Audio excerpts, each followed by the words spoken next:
Welcome back to the Loud House Revamped review series, where you see me summarize each and every chapter of this gigantic fanfiction.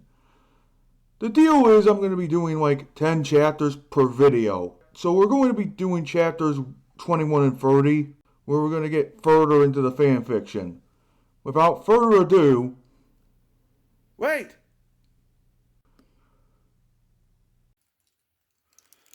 You need me to help you. No, get out. This is my video. Are you sure you want to dig deeper into this crap? Yes. Can I help you with this? Okay, but don't tell Mojo about this. Why? It's because I can't stop him if he decides to fight the self-insert over a chapter in the fanfiction. Oh, he's a simian. Besides, we can't even stop him anyway, since that whole 100 men versus 1 gorilla crap. And, also, how are we gonna do this? Are we gonna switch every chapter or so, or what are we gonna do? You and I are gonna switch every so chapter so that we have fairness and stuff like that. We're probably going to say our own opinions on it after reading the chapter and then move on to the next chapter, so on and so on, until the end of the video. So without further ado, guys, here's chapter 21.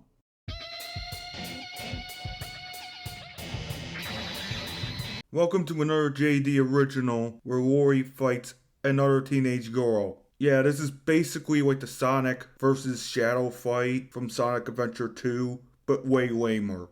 Let's get into this bullshit, but before I do, I have to say that Carol Pingree or whatever, Glori's rival, is nothing like what JD will describe here in the Loud House Revamped. This was made way before her character development. In the chapter before the fanfiction got taken down, it's archived on the Internet Archive, by the way, if you want to go see that. Here's what it read. I wanted to do an original episode centered mostly about Glori and her rival, Carol Pingree, but this will be an action-packed episode. Oh, I bet it will be, knowing your way of writing. It starts with JD, the self-insert, Lincoln and Lily in the Loud House playing video games, while Laney and Maria are reading books. The door then flies open, incoming Glori, who is crying her eyeballs out. Lincoln, JD, and Lily get concerned and ask Lily what's the matter. Glori says that she is not alright and to leave her alone. Typical for a teenage girl to do. She then goes upstairs to her room, and JD wonders what happened. Woody Woodpecker comes into the room to say that he saw Glori running home as she was crying and wonders what happened, just like JD. JD replies with that he doesn't know, but they had to find out. JD, mind your own business, please. That way your character doesn't seem like he likes trampling boundaries whenever he wants. He and the other 5 characters go to investigate upstairs and find the remaining sisters outside of Glori's room, who are just standing in the hallway.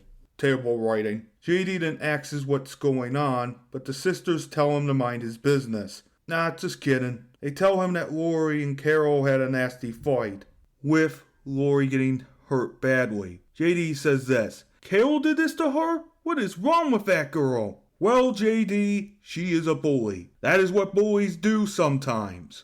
Maybe the parents should be notified of this behavior from their own child. I'm just saying. It would be a lot easier. Anyway, Woody asks about who Carol is, and Free, along with Lola, Lana, and JD, explains who she is basically. Basically, she is Glori's former best friend turned rival, and apparently have a huge vendetta against each other after the beginning of a bitter rivalry 2 years ago. JD adds that they've been fighting intensely and admits that Carol is better than Glori at everything. Way to blow your friendship up there, buddy. Don't expect to be forgiven for that. Wait a minute.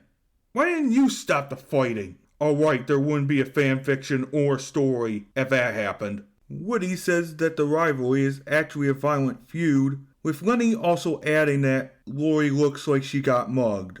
Wow, I didn't really expect for the airheaded sibling to know that word. But then again, she is close to 18, so she should know that. JD then says, let's go talk to her. No, JD, stay out of this one along with your girlfriend. Let the siblings handle this. Or better, the parents. But no, JD and Bree go into Lori and Lenny's room, along with Lily, Laney, Lincoln, and Woody. Bree acts as if Lori is okay, and Lori is still crying when they get into the room. Lincoln says that he and the others were told everything, and JD encourages Lori to not let Carol get away with bullying her. Lori cries, saying that no matter what she does, Carol will be better than her at everything. JD and Bree, along with Lincoln, sit on Lori's bed, while Woody, Laney, and Lily sit on the floor. Bree and Lincoln say things to cheer her up, while we finally get mentions of Lori's injuries from the fight, which are bruises, cuts, and a black eye. Well, that escalated quickly, didn't it? Bree can't believe that Carol did all of this to Lori, because I guess she's in shock. Honestly, I don't blame her.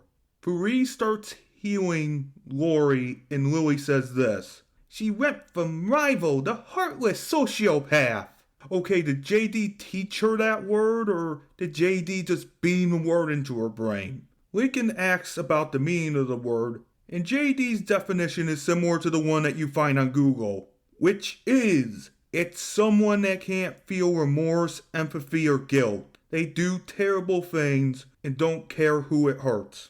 Lincoln says that's terrible, but it's honestly an accurate description for this. The 5 characters that are in the room cheer up Lori by saying 4 things. Carol has no siblings, no friends, and no boyfriend, which I'm pretty sure is not true at this point. Carol has no superpowers. Woody finds out about the superpowers, and JD says that Carol has no idea, which is going to discuss the Sonic versus Shadow comparison from earlier again. Carol has no true love or support. No true friends would hurt each other, and Laney says this Kingdom Hearts X line. That's right, a heart of darkness can never understand friendship, love, compassion, or remorse.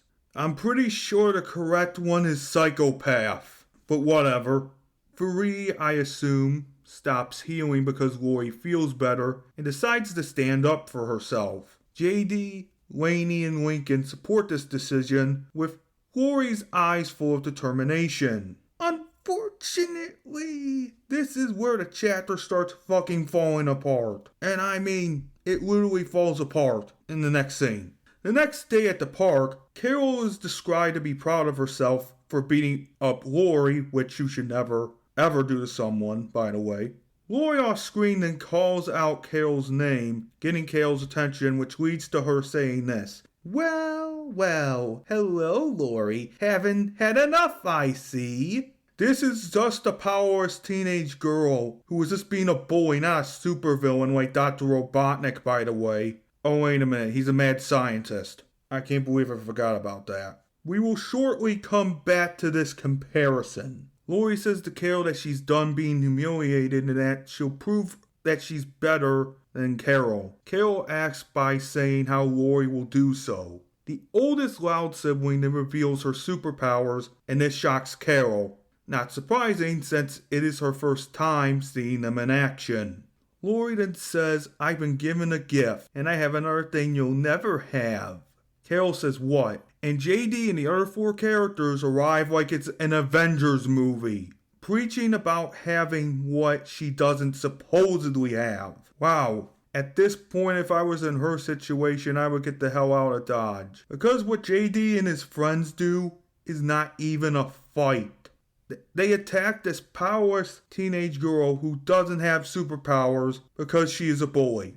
Okay, but she can't defend herself. It is a lose-lose situation at this point. It is basically just run at this point. Run. Yes, she's a bully. She deserves punishment, but not punishment of this caliber. I am talking about this supervillain thing because it fits JD perfectly because of his nature in this fanfiction. Back to the chapter, and Carol unrealistically attacks the heroes only to get curb stomped and humiliated through Glori and Laney using their superpowers.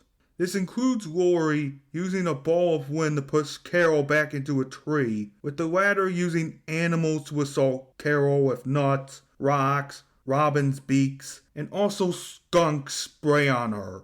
Free uses this opportunity to clean her up with water that smells like raw sewage, drenching the kid. Are you sure that you're the heroes at this point? Because it looks like to me that you're the bullies of this situation now. Laney entangles Carol in poisoned ivy with the vine's glowing flowers that the latter is allergic to. The fight finally ends with Glori freezing Carol into a block of ice, which should have killed her. But I'm going to have the assumption this is supposed to be a cartoon logic sort of thing. JD makes a crappy joke like Roughin about Carol's situation, and everybody laughs. But in reality, no one would laugh. They would groan in annoyance. Anyway, Woody pecks her out. Carol says that she hates them all, and honestly, I would have said a lot of more colorful things to them. They then say that she deserved it and had it coming. Glori then tells Carol to never come near her or her family again, which, okay, that's reasonable. But after the curb stomp that was that fight, are you sure you're the heroes again? A woman then comes to the scene of the fight, who happens to be JD's teacher of sorts. Her name is Mrs. Harrington. JD and her do say hello to each other. Mrs. Harrington says that she watched everything and that they were awesome. No, she wouldn't. She would at least scold them for being so careless and irresponsible with their powers. It would then end with JD and the gang in the principal's office or at a police station. And knowing JD self-insert at this point, he and his friends would get revenge on that person too, just to prove a point. Back to the chapter. Miss Harrington says that Carol cheated to become homecoming queen and makes Glori homecoming queen instead. Unrealistic. She also tells Carol to report to the principal's office the next Monday. Carol then gets defeated and does what Miss Harrington says. Miss Harrington, JD, and his accomplices get into a discussion about Glori's superpowers, just to find out that Miss Harrington knows of the Wind of Guile because she's Iroquois. Okay, that kind of makes sense, but it's also out of nowhere. Miss Harrington says good luck to Glori, and everyone goes home. Back at the Loud House, sitting down at dinner, Glori explains to the rest of the family what happened with Carol before and after. Again, the family wouldn't be okay with this. They would tell Glori and the other four characters that what they did is careless and irresponsible. But no, Rita says that it seems like they had an inspirational day. Ma'am, your kids attacked a person without superpowers, for God's sake. You should be reprimanding them. God. Then this line is said. Carol Pingree. He was suspended from school for 3 weeks and was banned from all social media websites. She was also ordered to do community service. Okay, bullying I understand. It has to be punished. But JD and his goon should have been punished too. Like say, oh, we also got community service because we assaulted a powerless teenage girl. There, that's better. JD also says in the endnotes, before the fanfiction got taken down, that he wanted this to be an action-packed chapter, and that there's a moral, which is that friends and siblings are always there to help. Nope, that was a curb stomp. I'm sorry, that's a curb stomp. And that was the wrong moral. The real moral of this story is that you and your friends can beat up anyone you want with your superpowers, including people who are defenseless. What did I think of this chapter? This chapter took the vigilante route so quickly it is not even funny. The moral is trash. The characters are trash. JD the self-insert is trash. And the entire chapter is trash. Nothing is redeemable about this chapter. It just gives us a sneak peek into what JD and his goons will do to people, even the ones that have no superpowers. Hold on, folks. This journey is only to get even rockier. But first, I'm going to show you what JD self-insert's parents really would do with the situation in the chapter. Or at least what I think they would do.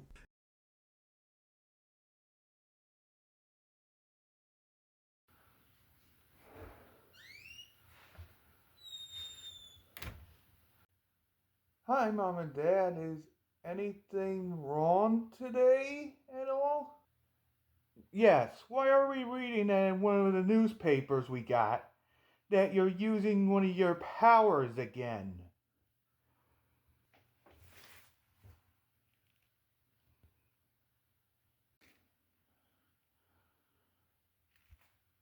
You're serious. Son, it's okay to use your powers once in a while. But when you're controlling your friends and their families, you're going too far. Also, what do I hear about hurting an innocent person? But Dad, she deserved it though. She was a bully. Son, that is why I got kicked out of heaven in the first place. Because I was acting all high and mighty and shit. What? I thought you were on a mission to help people, Dad. No, dear. We wanted you to be more polite and respectful. In fact, that's how I met your father in the first place. Also, we wanted you to go down the right path and not become this overly comical villain that just attacks people for no reason. You're our son. So please understand, we're not hurting your feelings. We're just being nice.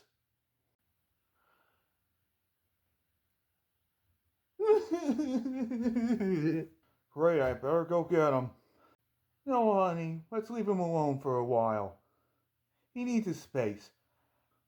Okay, honey? Okay, honey. But if he does this again, we're having an intervention for him.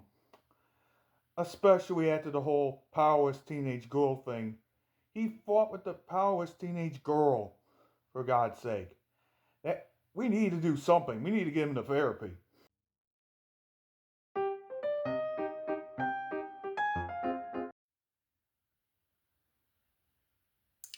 You, you take this one, Plankton. But why? But why? Well, remember our deal? Yes. You take this chapter because the one after it is very serious matter. Oh, okay. So we're gonna do our best. I'm gonna do my best on this poorly written slop. So here we go. Okay, let's see what we have here. Toads and Tiaras is the 27th episode of the first season of The Loud House. The plot is that Lola gets injured while preparing for a pageant and Lana takes her place, thanks to Lincoln coaching her. Okay, looks like to me that they're making fun of child beauty pageants. Justified. Okay, let's begin this chapter. Although I don't want to. The chapter begins with Lola and Lincoln practicing for the beauty pageant. And then J.D. Knudson self-insert and his self-insert girlfriend walk over to the Loud House. Like the other chapters with official Loud House episodes, yeah, he's not there.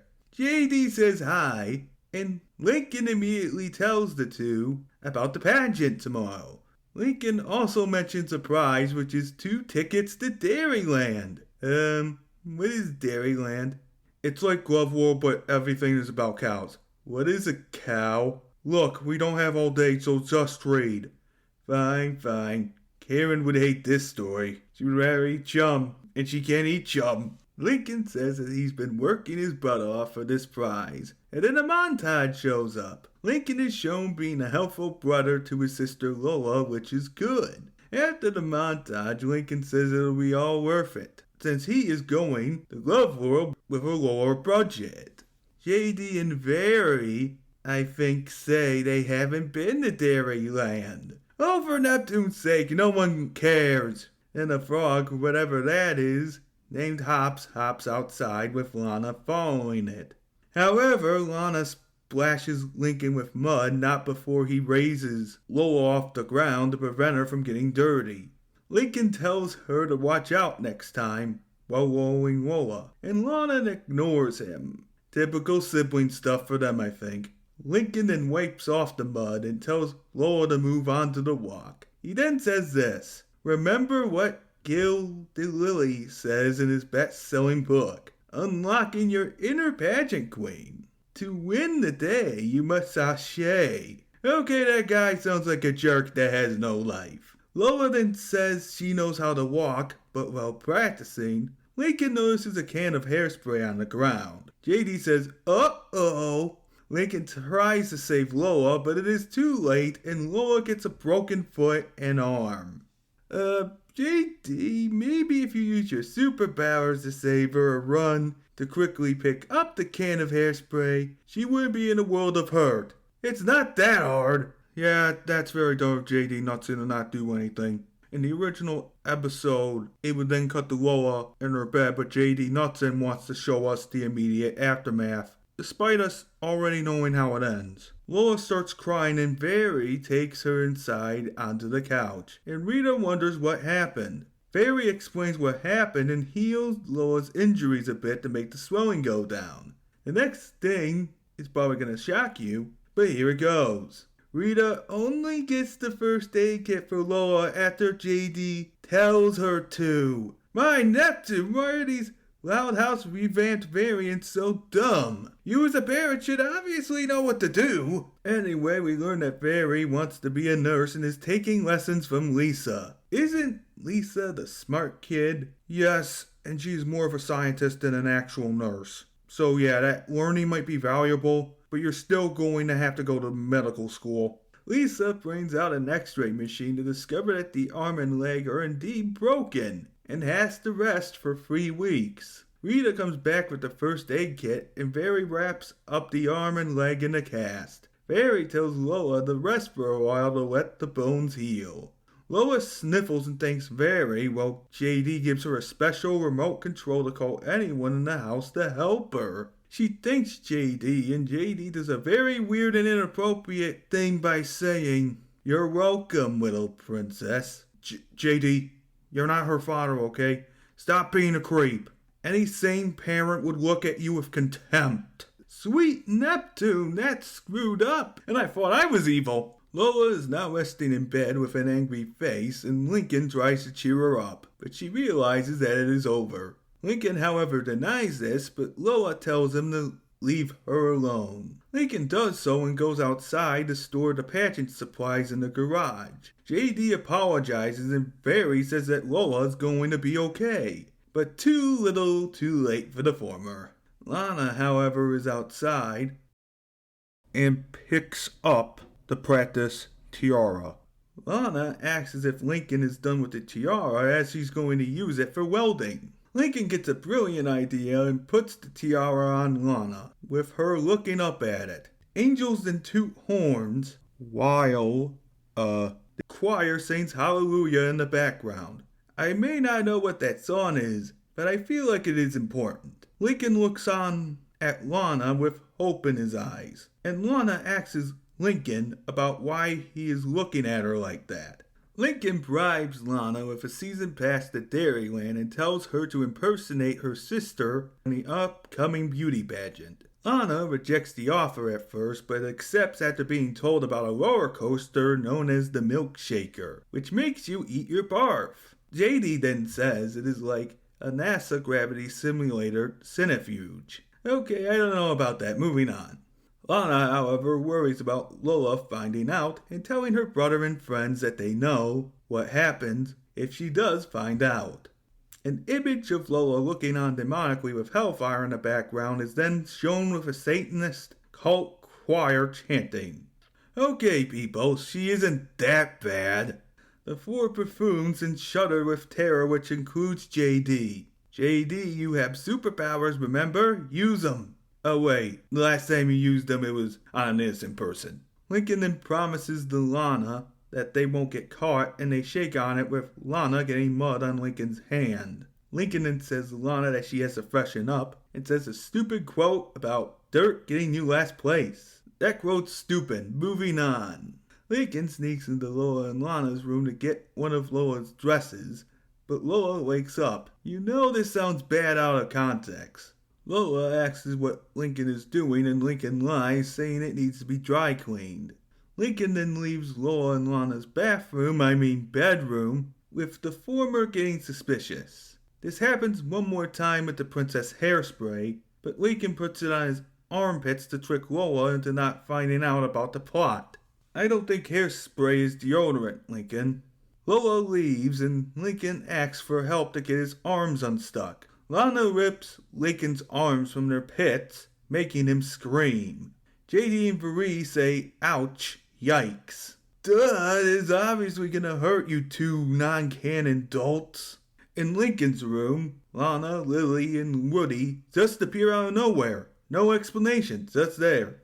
Laney and Woody say that tricking Lola is a bad idea because of her wrath. Lincoln says that Lola won't find out about being replaced with Lana. He then proceeds to rehearse the entire beauty pageant with Lana, but tools fall out of her dress. This annoys Lincoln, and Lana says something about a handyman's code. The shovel then falls out, and Lana says that the weather is going to be snowy tonight. JD says that he can feel it. Are you a bender of elements or something, kid? If not, shut up. Lincoln facepalms, and it cuts to Lincoln and Lana rehearsing the Q&A portion of the beauty pageant. However, Lana scratches her butt. Lincoln gets after her for it, but she says it helps her think. Lincoln tells her to knock it off, and tells her to show off her talent.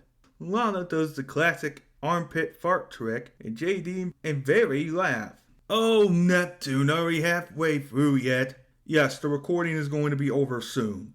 Thank Neptune.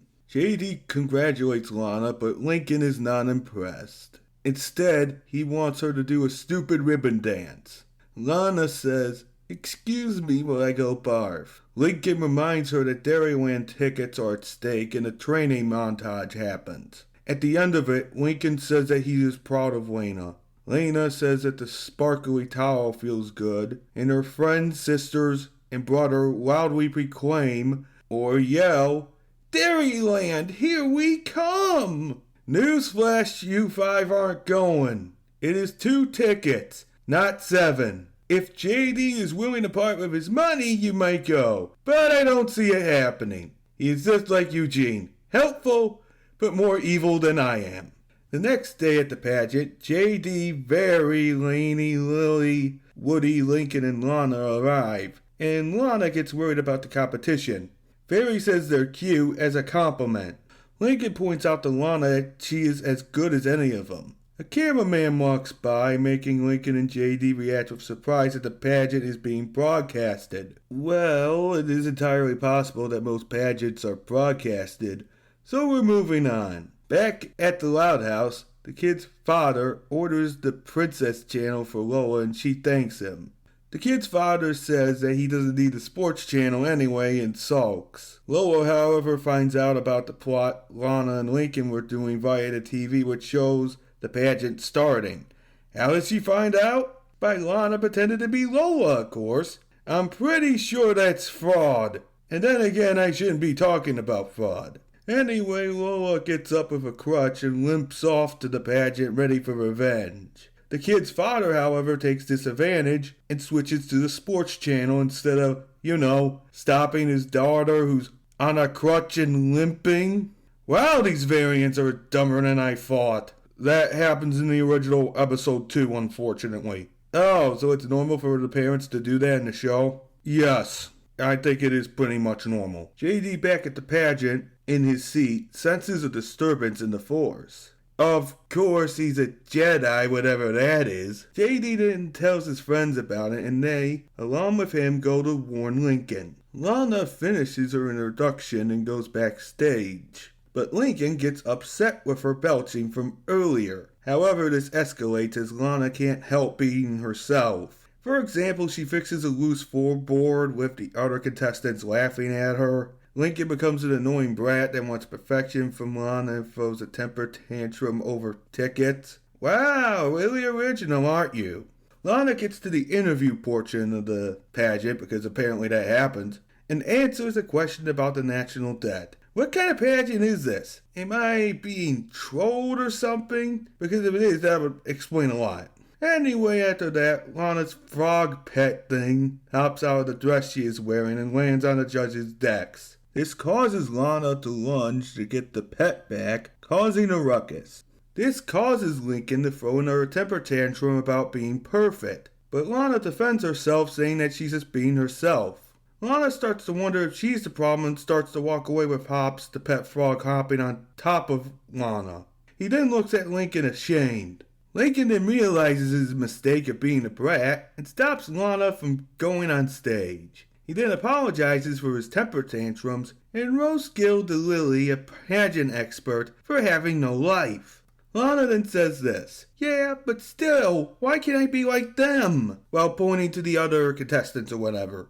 Meanwhile, JD and his minions sneak into the backstage because I guess there's no security. Lana hugs Lincoln as a sign of forgiveness, and the announcer calls up Lana as Lola to do a ribbon dance.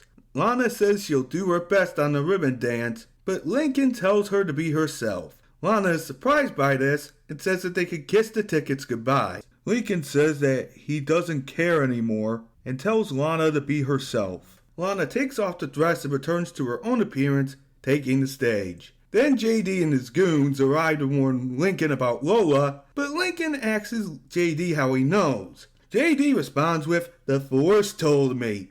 What's the Force? We do not want to get into it right now. I'll tell you later. Okay. Lola barges in, however, looking for Lincoln while Lana is being herself on stage. Fairy tells Lincoln that he has to leave, without explaining that Lola is in the building. Lincoln says that he can't leave Lana because she is his sister. It is too late, however, because Lola pins her older brother on the wall with her crutch, saying that she is his other sister. Lincoln explains that making Lana impersonate her was his idea. On the stage, Lana finishes her act and the crowd goes wild. Okay, I've seen stupider things happen.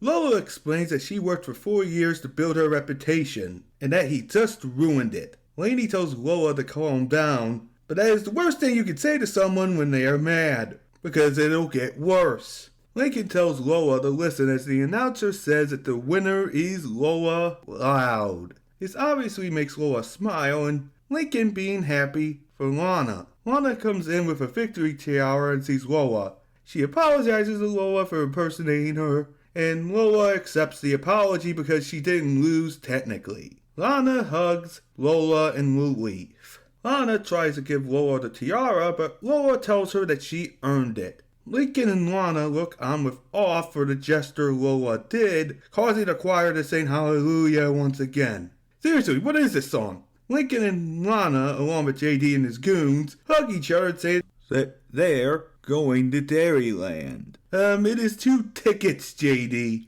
unless you want to pay for your other friends. Okay. Oh, great. I see something concerning. What's concerning? I'll read a little bit.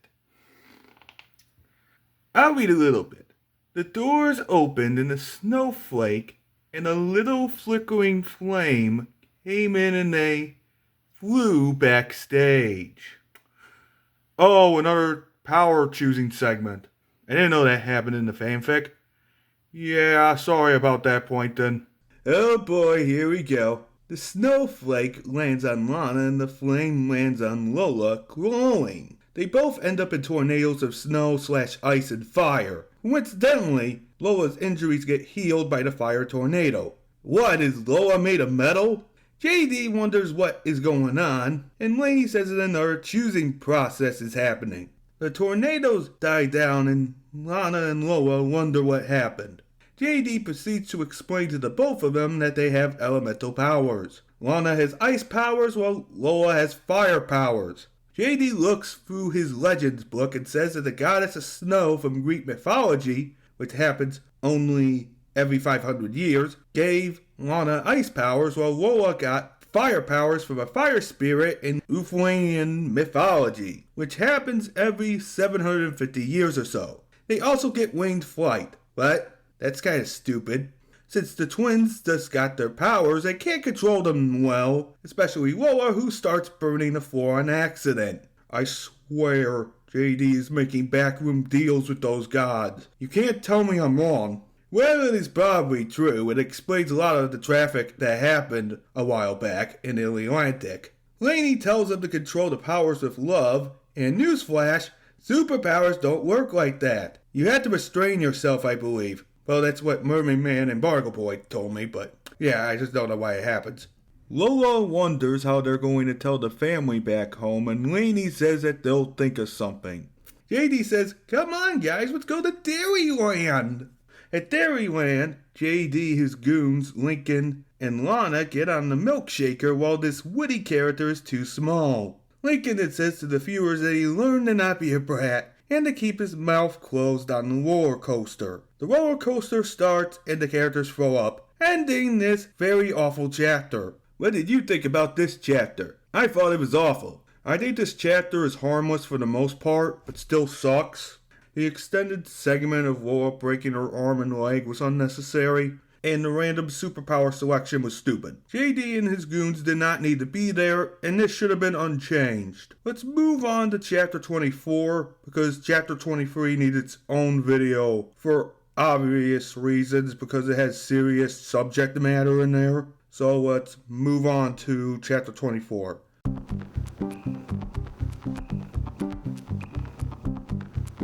Space Invader is the 12th episode of the first season of The Wild House, and the plot for this episode is based around Lynn Jr. invading Lincoln space. Lily is still a baby in the original episode. The plot is the same for the chapter, but with Ed and Eddie in the mix, along with JD, Varee, and Laney, the OCs. Ed, and Eddie, that cartoon for Canada? Yeah, it was also on Cartoon Network. Oh, that reminds me. Mojo called. He said he'll do a future video about Loud House Revamped, but he wants to talk about payment. Fine, put him on the phone when we're done. Before talking about the chapter though, I have something to say about the title card itself. It references Space Invaders and has 8-bit music in the background. That's pretty awesome since I played 8-bit video games before. Anyway, the chapter begins with the Loud siblings, the Eds, Varee, and JD, the self-insert, getting ready for bed. Why does it always start at the Loud House? Why not JD's place or somewhere else? I presume it is the episodes themselves, not JD. Oh, that makes sense. Wait a minute, why are the Eds here? They're there for no reason. Welcome to my world of having to narrate this thing. However, Luann ruins the scene by making a joke about floss. JD and Eddie laugh at Luann's bad joke, and Luann says this, "That's why I love you, Eddie." She then kisses him, and then Varee says that Eddie is a lucky guy. Eddie and Luann together. That has got to be one of the worst ships I have ever seen in a cartoon ever, or in a fan fiction. Why them? Luann had someone, and his name was Benny. No wonder the word crack ship is relevant, because it is so ridiculous and bizarre that my brain can't even come to a logical conclusion. And then again, it's a fanfic. After that relationship is revealed, we get a gag about Lenny being forgetful and something about Lana and Lola getting mastery over their powers. Why not show us that? I get it is a fanfiction, but at least show us instead of just mentioning it.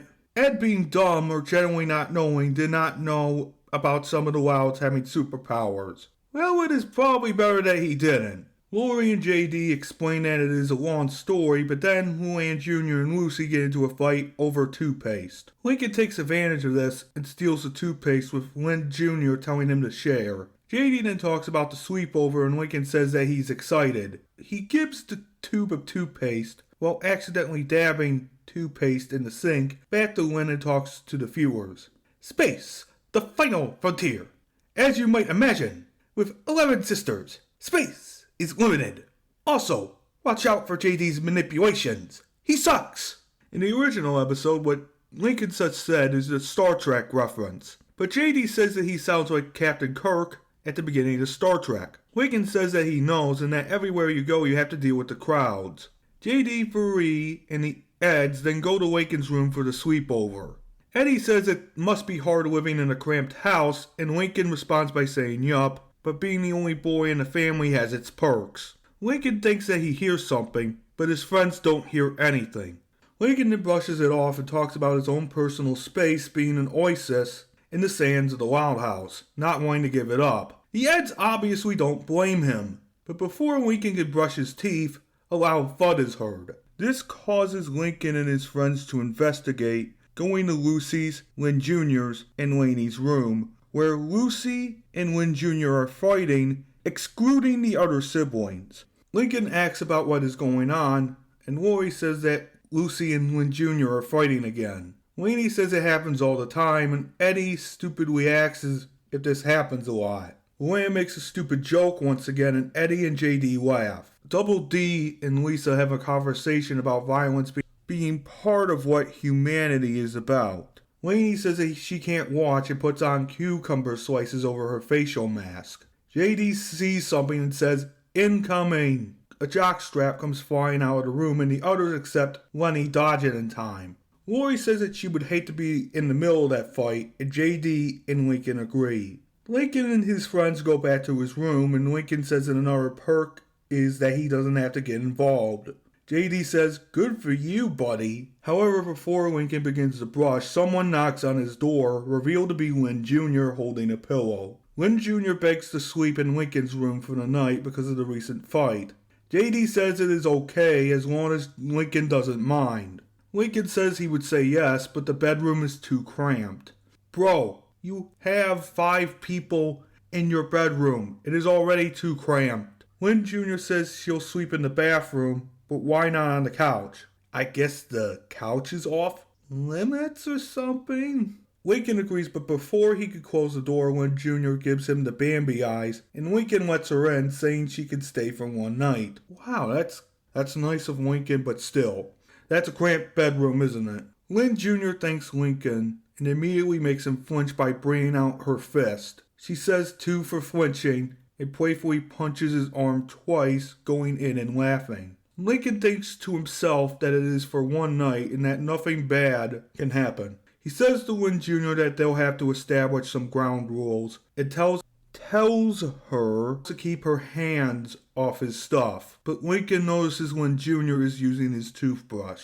Lynn Jr. spits out the toothpaste into the trash can and gives Lincoln his toothbrush back to him. Lincoln tosses his toothbrush into the trash can because Lynn Jr. has used it. JD gives him a spare toothbrush from his jacket, and Lincoln thanks him. "Wow, JD, you're really helpful, aren't you?" In the original episode, obviously this doesn't happen. Lynn Jr. messes with Lincoln's stuff while Lincoln tells her to be careful. This continues when Lynn Jr. tosses Bun Bun, Lincoln's stuffed rabbit, in the air. Lincoln catches Bun Bun and acts as if the mean girl hurt him. Lynn Jr. talks about a lack of balls in the room, with Lincoln having to face the discomfort at the remark. Turns out she was talking about sports balls and brings out some by dumping them out of her pillow. Okay, that joke was good.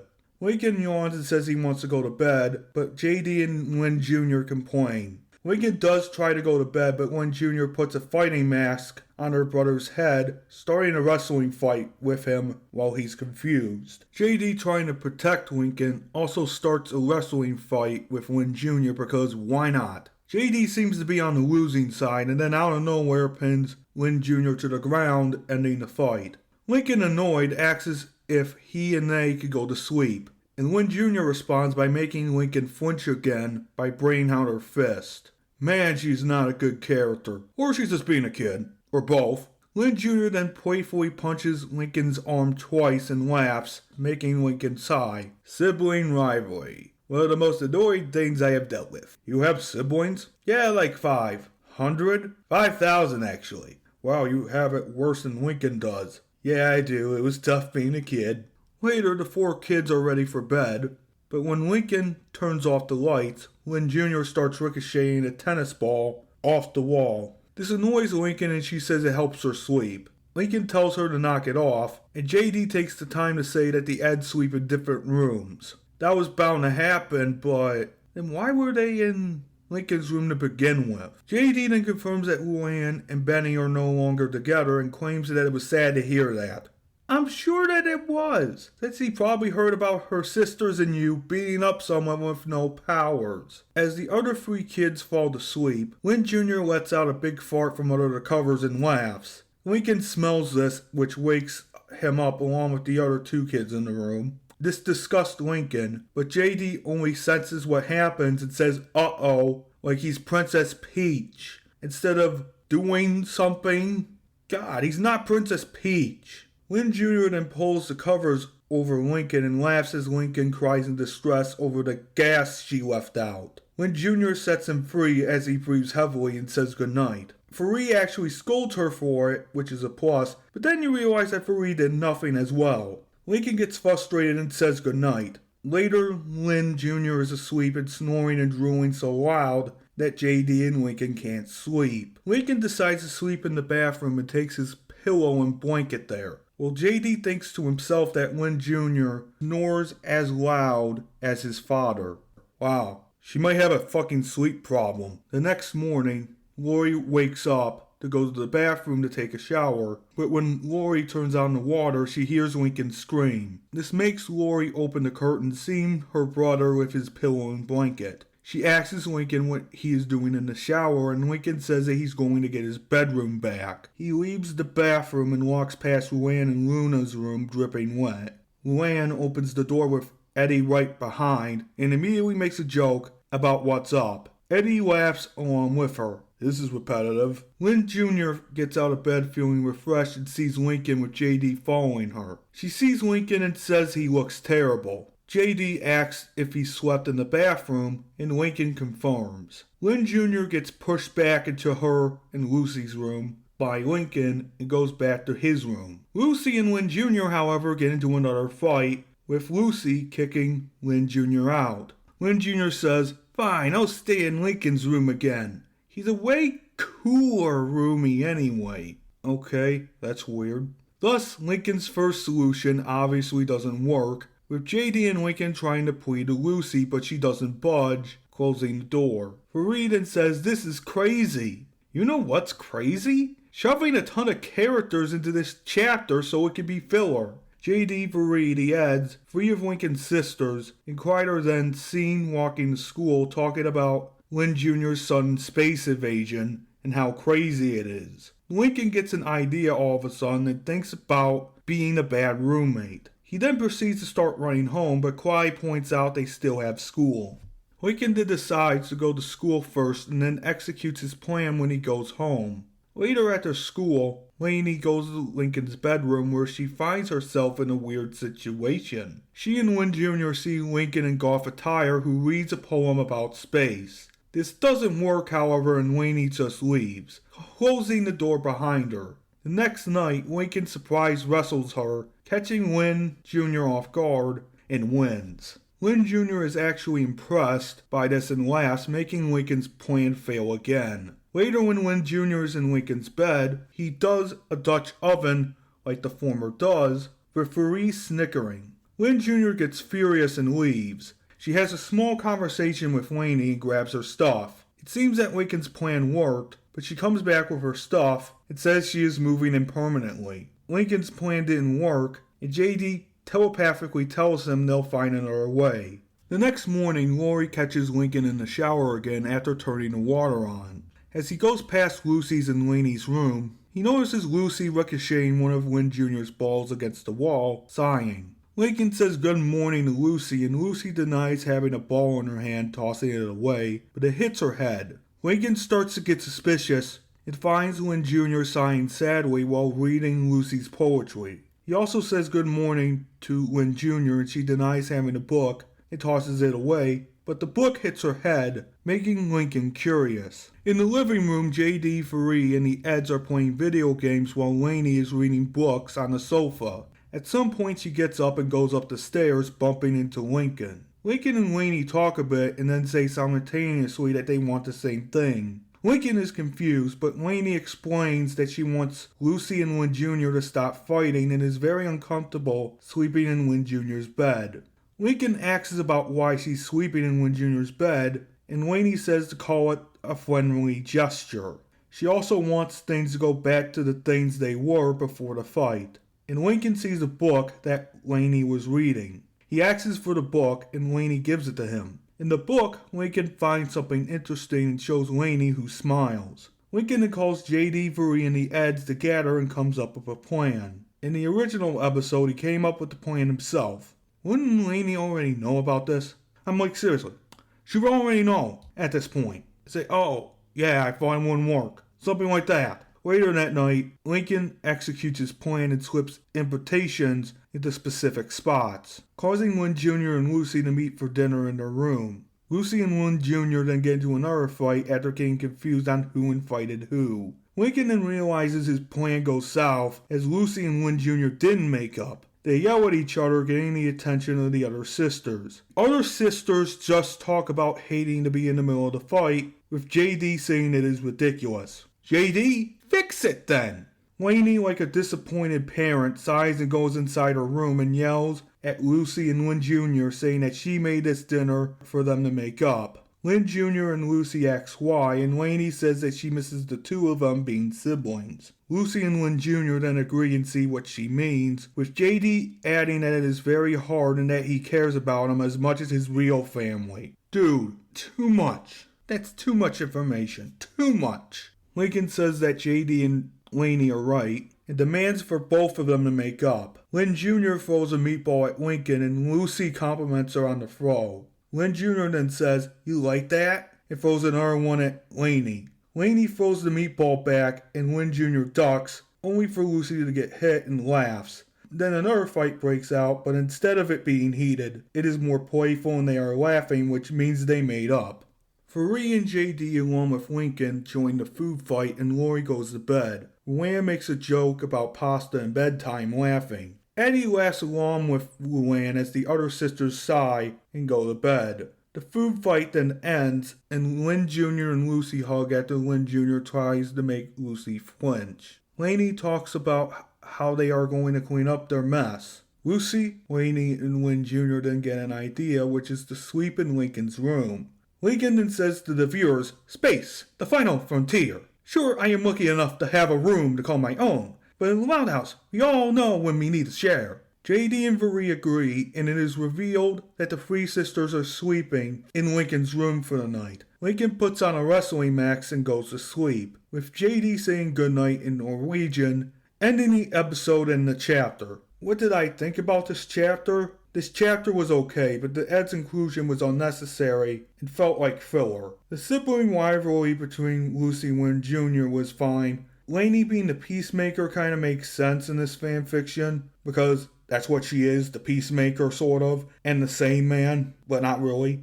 At the same time, however, she is forced to have some type of variety, and she's the reasonable one, but because of the fight with Carol in chapter 21, that is not much. That is not much. Also, the crack ship between Luann and Eddie was fucking weird. That felt like I was on another planet or another dimension. The concepts for this chapter were half-baked, and JD's self-insert was inserting himself in too many situations that didn't need his help to begin with. However, JD didn't do much in this chapter, which is better than him being a pretend god, or a pretender or whatever, just making people's lives hell for one thing. Pointin', what do you think?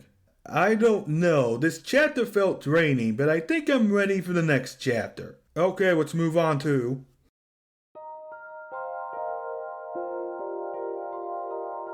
Okay, what's next? Spell it out. Oh, it's magic this time. Yeah, it's sort of like that. Okay, let's go. Spell It Out is the 28th episode of the second season of The Loud House. The plot of this episode is originally that Lucy gets tired of her siblings walking over her and so takes revenge. Ooh, a revenge arc, I like it. Plankton, it is not epic as you think it is. I don't care, it better be worth it. Anyway, the chapter starts with Lucy and Fangs, her pet bat, returning home from their night walk. Who has a pet baseball bat? Bat, like the winged animal? Oh, I don't know what that is. They enter the house with lightning flashing from the entrance. The pet squeaks in agreement and JD, Vuri, Lily, and Laney are sitting on the couch reading books. Laney says hi to Lucy while JD asks about the walk. Lucy says it was quite enjoyable and asks what happened when she was away. Laney gives a tip to not go to the bathroom and Lucy asks about why she would do that. Laney and Glori compliment themselves about something, and Very says she'll find out when she sees it. Lucy goes upstairs and finds her siblings painting the bathroom pink, her least favorite color. Fangs flies away and Lucy says hello to her siblings. Her siblings gasp, and then Lucy asks why they are painting the bathroom pink. Lynn Jr. says they all voted at the sibling meeting. A flashback is then shown with the Loud siblings, JD and Very, accept Lucy at the sibling meeting. Oh, come on, JD. This is not a friend meeting. This is a sibling meeting, so leave. At this meeting, they vote on the color of the bathroom, with 9 people saying aye for pink and 4 people saying nay against pink. Glori says it's unanimous, pink it is. Ending the flashback. Lucy sighs, saying that she wasn't there and that no one noticed. JD, Very, Laney, and Lily walk upstairs, hearing a commotion. They confirm they were the ones that voted nay for pink. Lucy asks why, and JD says that he doesn't like the color pink. He then apologizes to Lola by saying no offense, and Lola says none taken. Very says they were outvoted, with Lucy saying she knows because no one noticed. Lola then says this: "Oh, come on, exaggerate much?" She wasn't exaggerating, she was telling you, Lola. Lucy then gets accidentally hit by Laney with pink paint. Laney apologizes and pokes Lucy's nose, going back to painting. Laney wipes the pink paint off Lucy and says that she tried to at the meeting but was overlooked too. Laney then strokes Laney with pink paint, accidentally too, and apologizes. The chapter cuts to Lucy and the animals doing a seance, but her siblings keep interrupting. It gets to the point that Lucy tries to tell them to keep it down, but she gets hit by an oar, sending her flying into the den. Laney asks if she's okay, and Lucy tells Laney about what she thinks. Laney tries to stand up for Lucy, but accidentally gets flung back into the den too. Darn, it seems to me that these kids are ignoring their siblings on purpose. Later at the dinner table, Lynn Sr. asks who wants the last piece of pie, and Lucy raises her hand. Lola, however, rolls down the table grabbing the slice. JD in turn grabs a slice from Lola, with Lola saying she had it first. JD though says that Lucy had the slice first, giving it back to Lucy. Lucy says thank you to JD, and JD replies with "you're welcome." Laney then says to JD that he's a true friend. Ugh, this is already annoying, so let's move on. In the living room, Lisa is working on her chemicals while the others watch TV. Wait a minute, she's a young scientist, so why is she not in the laboratory or whatever? I guess the writers of this episode really wanted something bad to happen involving the chemicals. Fair point. Anyway, 2 of Lucy's siblings and Lucy fight over the armrest, but Lucy takes the armrest and the remote to watch her vampire show, Vampires of Manicalia. The other siblings, excluding Laney, Lucy, and Lily, want to watch another show. But JD actually makes a good point by saying that Lisa was there first. They also complain, with Luna saying that they voted on it at the sibling meeting. JD repeats his good point, but Lucy asks about Lisa. JD adds that she's doing experiments. What? But it's already said.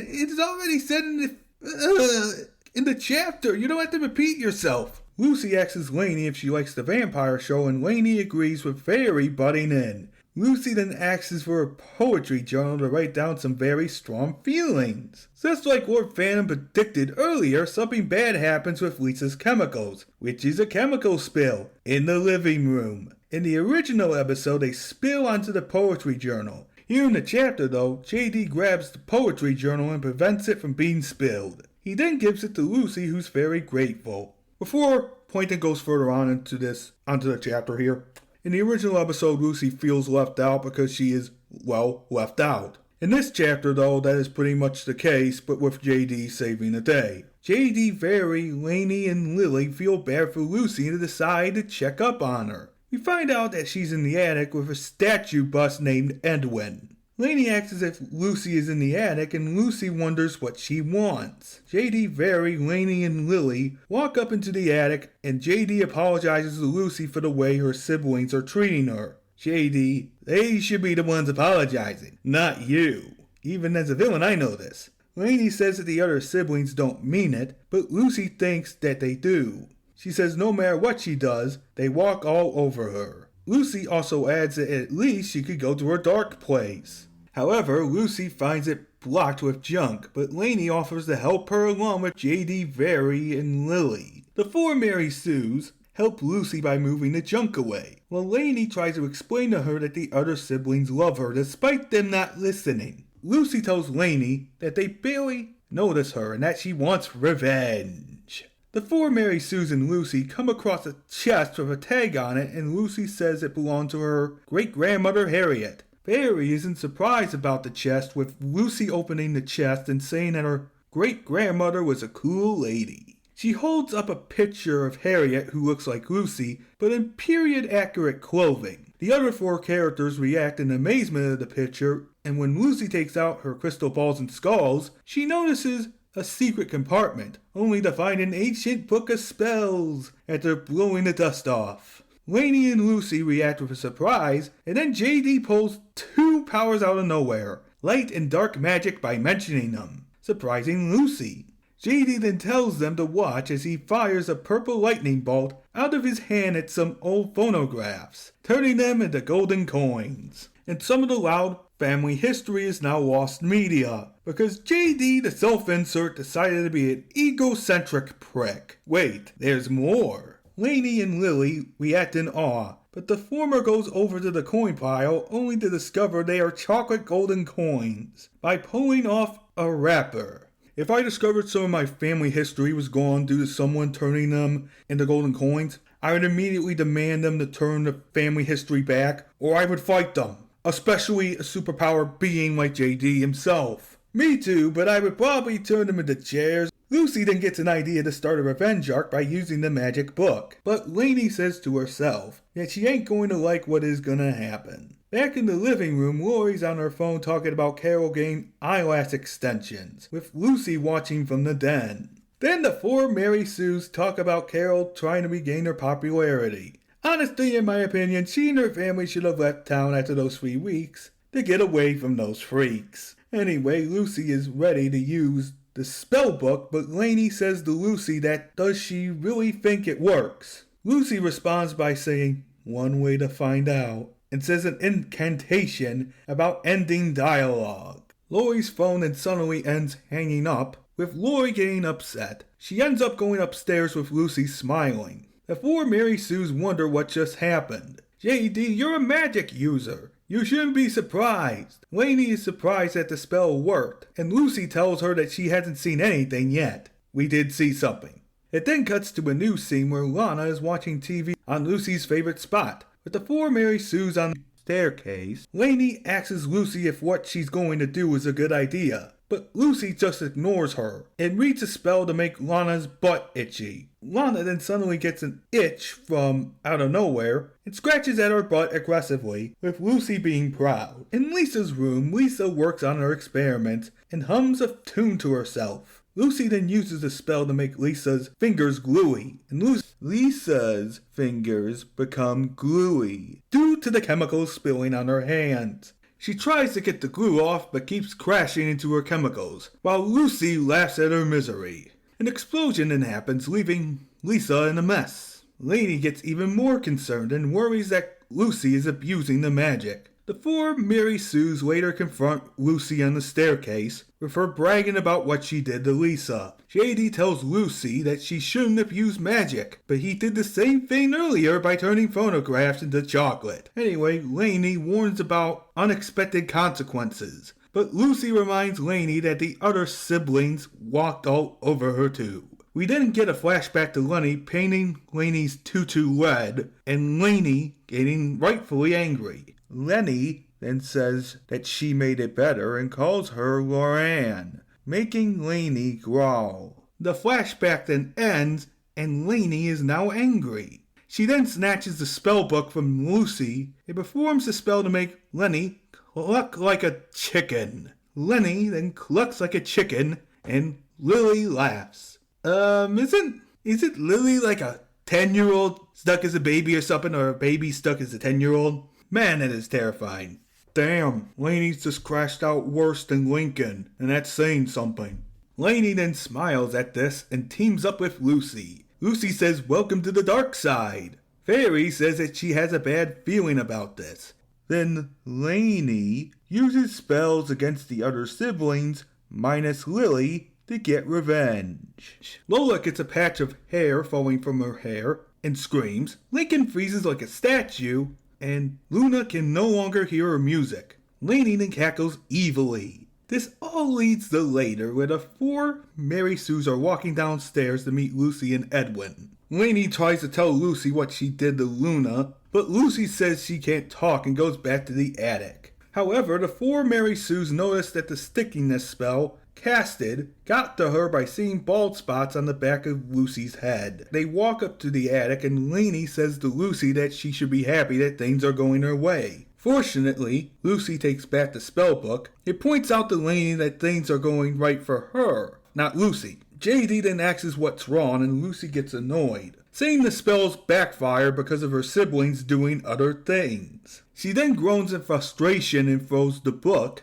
only for it to bounce on a trampoline and hit her back in the face. This reveals in her a spell and Lucy gasps, telling the four Mary Sues to come quickly. Once they come to see what's special, the four Mary Sues see it and they have different reactions. Fairy says it's too extreme, but Laney says it's too perfect. Lucy says that she knows and talks to the photo, thanking it for giving her a sign. She rubs her head due to the pain of a spellbook being thrown at her face and tells Harriet's spirit to give a more simple sign next time. She and Laney work on the spell but get interrupted by Lincoln, who says hi. They hide the spell they're working on and replace it with Lola's tea party set. Laney says she and Lucy were having a tea party and Lincoln tells them it is time to visit Pop, their grandfather. Luann appears out of nowhere and says that the other siblings voted for Lucy to take the soggy seat. Lincoln then says that Laney has the springy seat while saying sorry. If you can't tell already, this is a callback to the sweet spot.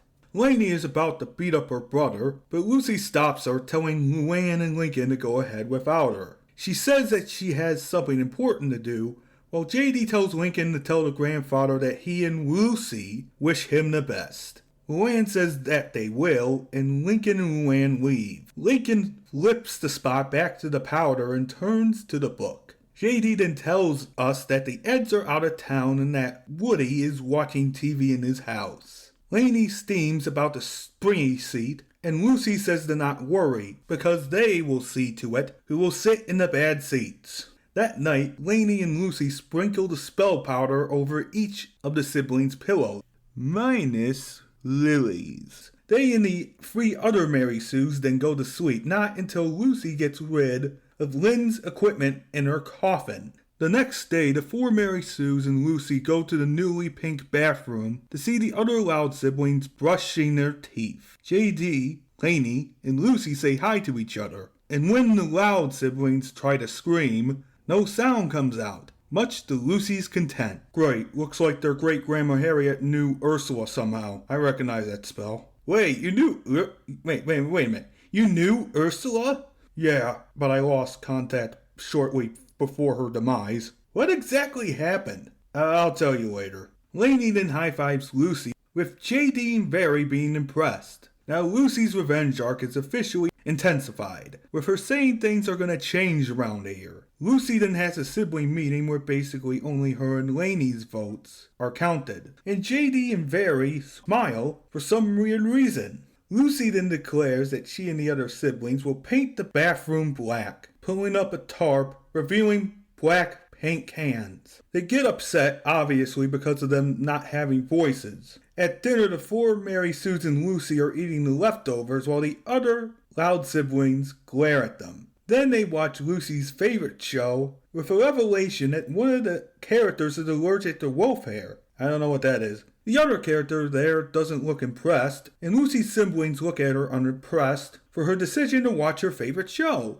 Laney, however, smiles as she watches this. Later back in the attic, Laney and Lucy are happy they got their revenge, but suddenly they hear Rita asking Lynn Jr. what's wrong off screen. It then switches to Lynn Jr. beating a punching bag while Rita holds it, with the latter trying to calm her down. The four Mary Sues and Lucy come in with JD asking what happened, and Lynn Jr. shows them a recording of a crewmate where she can't communicate effectively with her team, causing their loss. As a result, the team gets mad and throws her overboard into the lake. Barry and Rita get obviously upset, and Rita tosses back Lynn Jr. her phone to punch the bag to release some tension. Lucy and Laney witness this, but hear Lynn Sr. off screen about Lincoln getting one of his friends killed, and presumably go off to see what their father is really talking about. Lincoln shows him a recording of gameplay of swords and cyborgs, and due to Lincoln not being able to communicate, he accidentally got his friend Rusty killed in game by enemies from the game. Lucy and Laney look on with worry,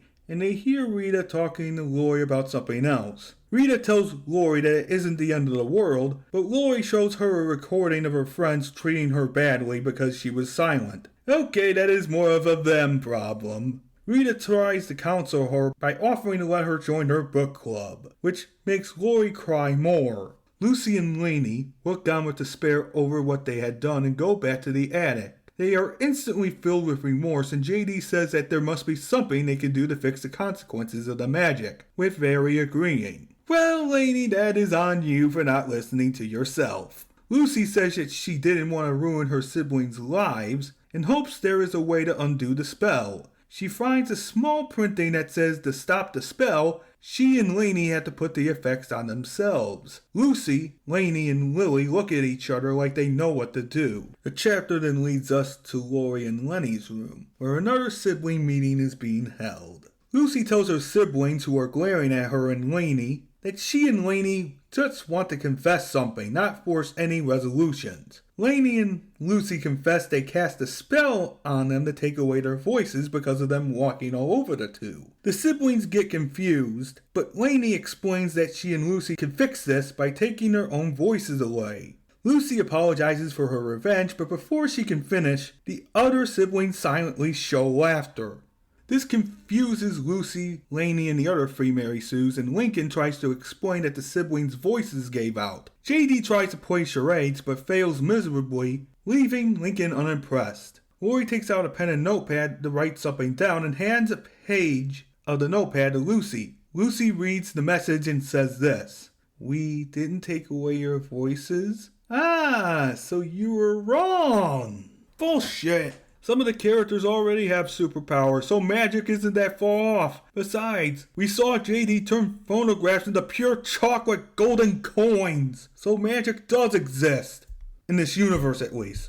Anyway, the other siblings shake their heads and show a recording of them cheering on their grandfather at a shuffleboard game. I remember when SpongeBob told me about his shuffleboarding adventure, and that one was boring. The video then ends and Lucy realizes they lost their voices at a shuffleboard match.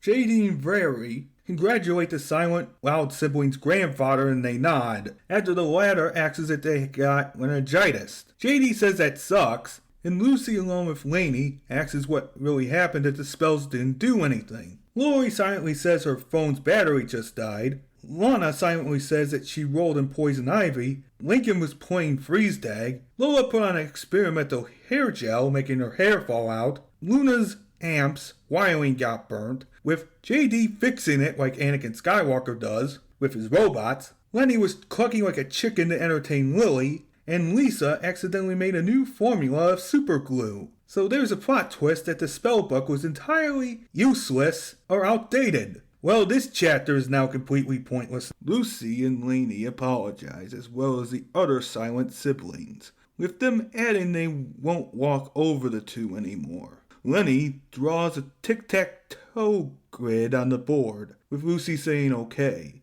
Luna then clarifies it is time for her show, and Lucy gets excited. The other siblings signal her to come along, with Lucy realizing they want to watch with her too. The other siblings give a thumbs up, but JD cures their voices with magic. Way to go, JD, you ruined the ending of the original episode anyway. Congratulations. JD then tells the loud siblings he can use magic and leads them to the attic, where he shoots magic at the phonographs again. This turns them into pure chocolate coins. and Lola takes a lot of them, with Lincoln saying that it is amazing. Great, now the Wild House family heirlooms have been lost forever. The parents aren't going to like that and they'll be mad. Anyway, Lucy says that she and Laney will be down in a minute. Laney and Lucy put all the things they found in the trunk away. They say they have learned a valuable lesson in just communicating first. And Lucy says to Laney that she would have been a great witch. Laney says thanks to Lucy and asks if she's coming downstairs. Lucy says that she'll be there in a bit, and she leaves behind a picture of her and her siblings next to the picture of Harriet. She talks to the picture of Harriet about the spell book not working, which is okay, because she got a magical result anyway. The chapter then ends with a lightning flash occurring, and a photo of Harriet changes its expression from a frown to a smile.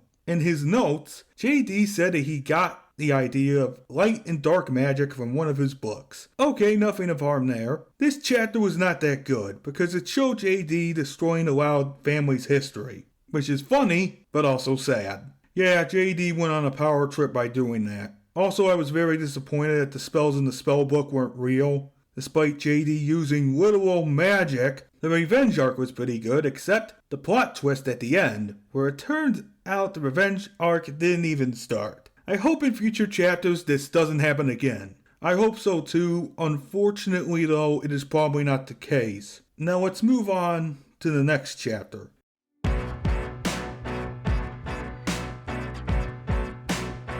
Homespun is the finale of the first season of The Wild House, and this is split into 2 parts. That is because J.D. Knudson decided to do an aftermath of this episode for whatever reason. In the original episode, the Wilds would prepare for a coming tornado and go over flashbacks while doing so. This chapter is basically the same, but with the Eds, Free, Laney, the 10-year-old Lily, and J.D.'s self-insert in the mix. So let's get into the chapter. The chapter begins with JD's self-insert, Free, and the Eds walking up to the Wild House with JD knocking until Lincoln answers the door. Lincoln lets them inside and Eddie asks what he's doing. Lincoln simply said he is doing his chores for the day. Eddie gets bored and JD offers to help, like he did with the trash in an earlier chapter, but then a crash is heard from upstairs with Lori screaming. Lincoln then says this while taking out the trash. Sounds like someone got trapped in the bathroom again. Free says, uh-oh, and then we go upstairs where Laney runs out of her bedroom to check on Lori. She asks Lori if she's okay, but Lori says no, and she says that she has to get ready to study with Bobby. Laney tries to open the door, but the knob breaks off, and Lori tries to open the door only to fail miserably. Lori slips and grabs hold of the shower curtain, only for it to rip off. The pole falls down, hitting Lori on the head, causing her to growl louder. Laney bashes through the door to save Lori, but falls through a hole in the bathroom floor. JD, however, catches her and asks her if she's okay. Don't you have plant powers? Use them! Please, use them. Please use them. It's not that hard. Anyway, Laney says that she's fine, and Lori says that the house is falling apart. Lincoln confirms this by saying Lori's right. With 12 kids, 4 pets, and 2 parents who insist on fixing everything themselves, our house is a bit of a, how do I put this nicely, a disaster. JD says it sounds like the house has a lot of problems, and Lincoln says yup. The chapter that shows some flashbacks of the house not working like it should. A few examples are the water pressure, the creaky floorboards, the clanky furnace, their TV signal, and their doorknobs coming off.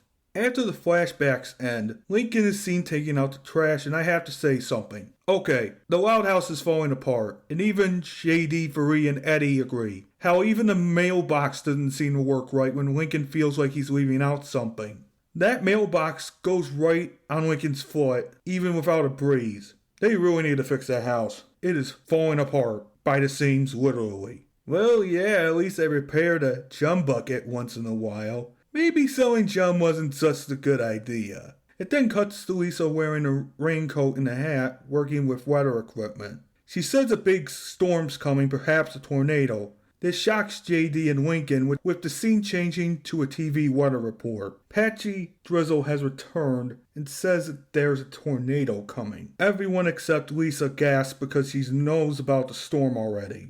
Rita tells the kids to get down in the basement because she and Lynn Sr. have to secure the TV antenna. The kids do so and end up in the basement along with the pets and their friends. The Loud kids, along with their friends, are concerned and have different reactions from a range of being scared, Lana/Lola, to joking about the situation, Luann.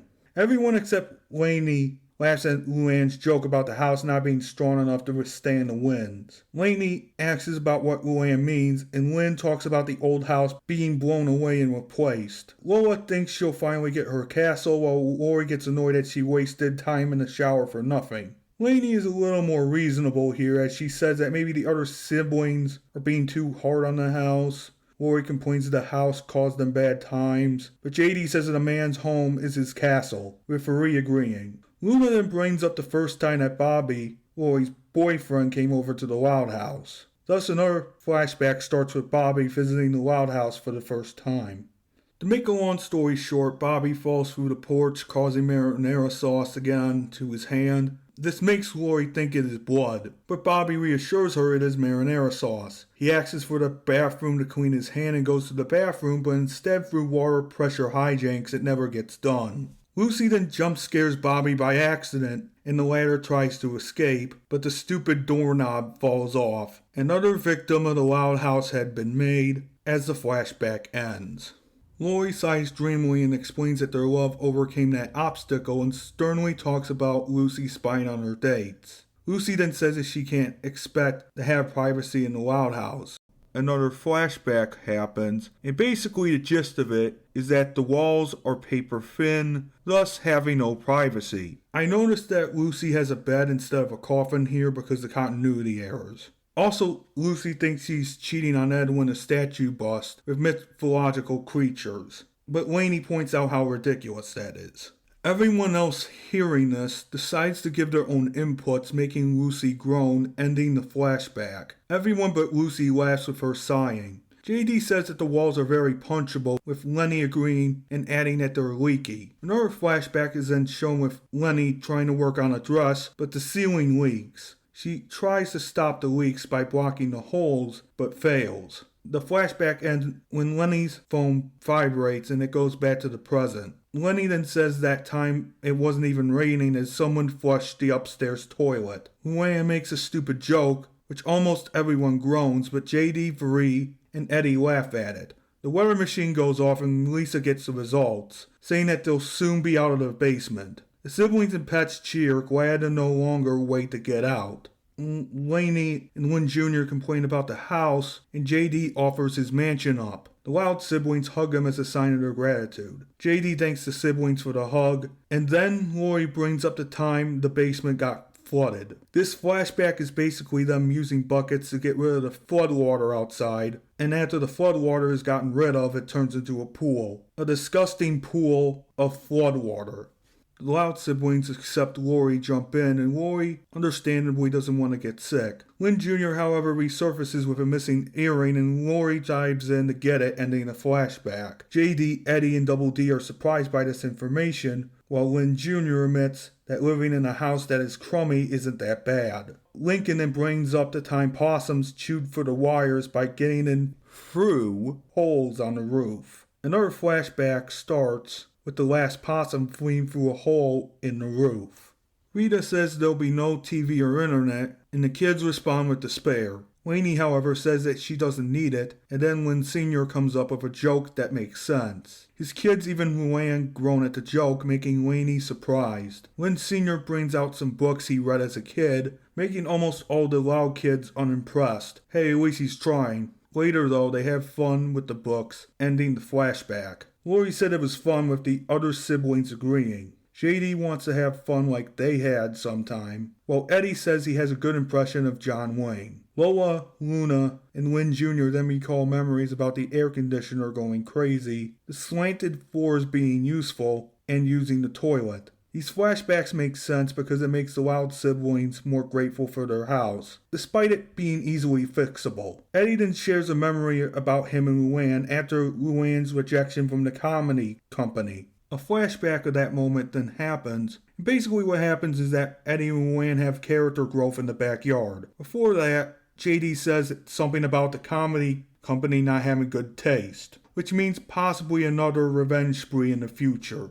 Luann gets upset because of the comedy company rejecting her. Good, finally someone else with brains. What I mean by character growth, that it is more of a forced moment between the two. Luann cries, Eddie cheers her up, and the two kiss. It then cuts back to the present with the Loud siblings saying, "Aw." Then Luann and Eddie kiss again, and Laney begs to review some memories. Loud kids then go over the time they didn't pay for pizza and the time of the super springy couch, where Laney gets catapulted into the bathroom. The Loud kids then laugh again with Lynn Jr. saying that's where the hole came from, before repeating herself how useful it is. Glori reminds Lynn Jr. that her story was already told. Now we get to Lily, the youngest sibling, who has a new role. Her original role in this episode was to have her story be translated by Luann, but since Lily is 10 years old, she can tell her own story. Lily's flashback involves the Loud siblings painting the Loud house for their parents' anniversary, but the parents don't like it. This causes the Loud siblings to paint it back to its original colors, but Lily, who was still a baby at the time, paints with her handprint, causing the other siblings to do the same.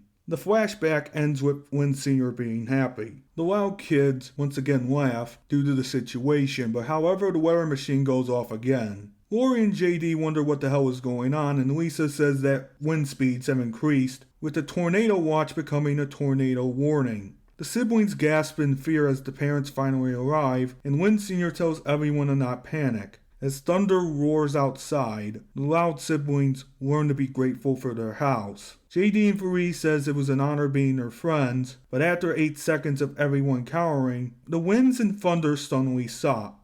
Lisa checks her machine and says all clear and JD is relieved. The Loud siblings and the parents accept Lynn Jr. to go check on the house, while the latter goes to check on the bathroom hole. Outside, the Loud house looks fine, but with rubble all over. A passing bicyclist comes by and talks about how the house looks rough. Lincoln says that the house always looks like that, and JD, Laney, Faree, and the Eds agree. JD and Faree fly off to help people and survey the damage after telling Lynn Sr. so. The Loud family and everyone else proceed to go back inside, but the door handle breaks off. This causes the Loud family to say dang it. Double D adds on, for the love of, this ends the chapter, and thank God this chapter has ended. This chapter was a slog to get through, especially the flashback sequences. They felt like forever, but we got through them. Also, the plot was basically Pineapple Fever from SpongeBob, but more annoying and less weird. The Eds didn't need to be there, and JD and Faree need to be there. Just have them be at their own houses, and have this be similar to the original episode, except Lily can talk now. This chapter is just okay and nothing harmful. The next part will be more interesting since that is a direct sequel to JD's version of Homespun. Also, it may be a little boring, but at least we have some character development for the Louds. But seriously, the parents need to fix that house up. Also, JD did not write this chapter. Tom Perfan is responsible for the romance plot. Just don't harass the guy. Is this next chapter shorter? Yes.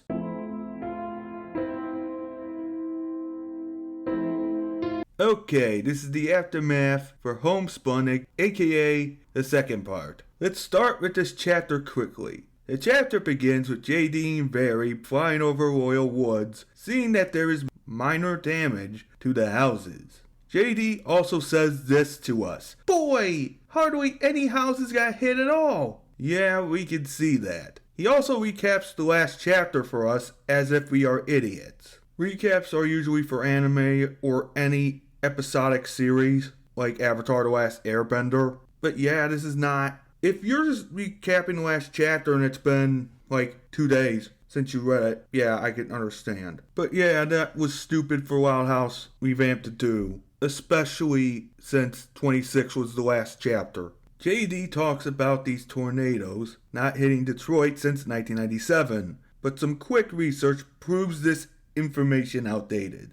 The two Mary Sues eventually come across a shocking sight, which is the Synagogue residence being completely destroyed. Oh, I remember. That's Lori's boyfriend's last name, right? Yes, and keep going. Anyway, JD and Barry, it's Faree pointing, whatever. JD and Barry find the Synagogue sitting on the sidewalk crying because of their house being destroyed. The two Mary Sues feel bad for them and land. JD, like a good friend, is glad that they're alright. But Bobby and Ronnie Ann cry, saying that they lost everything in the house, along with the house. JD then orders Barry to call Lori and Lincoln to get down to the destroyed house. Barry says she's on it, and calls Lori on her clamshell phone. Are you sure she's not from the Pacific? Because that is what a Pacific person does. In the ocean, anyway. I'm sure. Lori answers her phone, and Barry tells her that the Sanagagos' house has been completely destroyed. Lori gasps if the Sanagagos are fine, and Barry assures her that's the case. She tells Barry that Lincoln and her will be right over, with Barry saying okay. Barry then hangs up and JD asks if they're on their way, with Barry saying yes. 10 minutes later, Vanzilla pulls up with Lincoln and Lori in it. Lori and Lincoln get out, and Lori hugs Bobby, with Lincoln being glad that Ronnie Ann and her family are okay. Ronnie Ann shows everyone the destroyed house, and JD and Lincoln say that they got hit hard. JD then suggests going through debris to find stuff to save, which is a good idea but very time consuming. Anyway, everyone goes through the debris, finding the stove, refrigerator, all the food in the pantry, Ronnie Ann's room, Maria's room half destroyed, Maria's clothes, Maria's furniture, and Bobby's work clothes. JD is relieved that at least some of the house is still there, and asks Maria if she has homeowner's insurance. Maria, Bobby, Ronnie Ann's mom,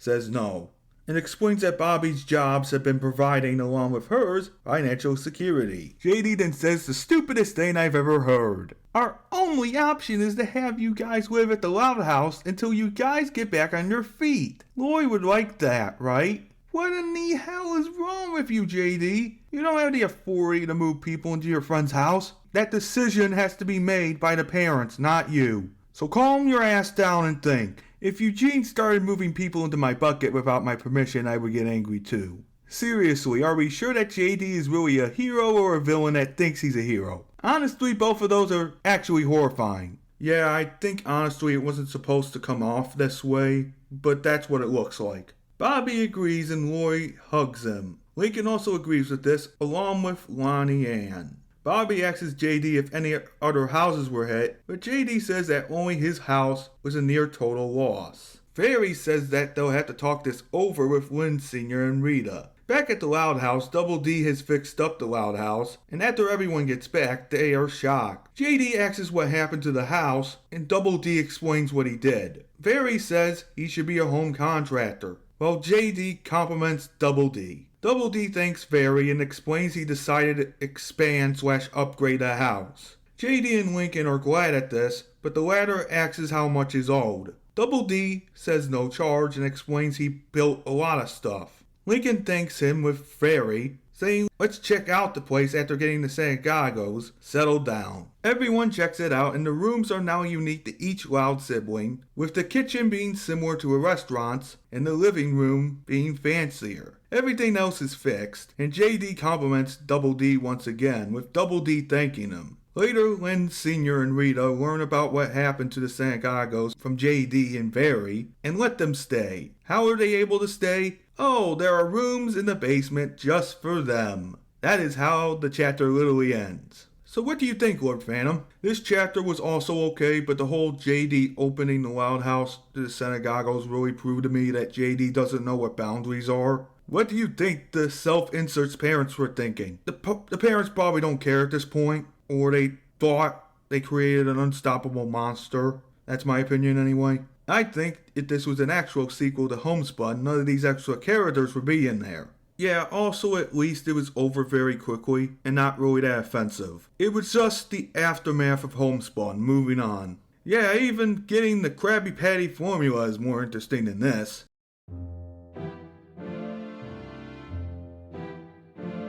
No Guts, No Glory is the 6th episode of the first season of The Loud House. The plot of this episode is the typical babysitter plot, except the oldest sister, Lori, is in charge, with hijinks ensuing. Here in JD's version, not only the Louds are there, but JD and the other unnecessary characters are there too. Oh goody, more cringe. The chapter is going to be long, so hang on tight. This chapter begins with JD, Barry, Woody, and Eddie arriving at the Loud House. Wait a minute, does Woody live on the front lawn though? JD knocks and Lynn Sr. opens the door saying hi to the 4 characters while letting them in.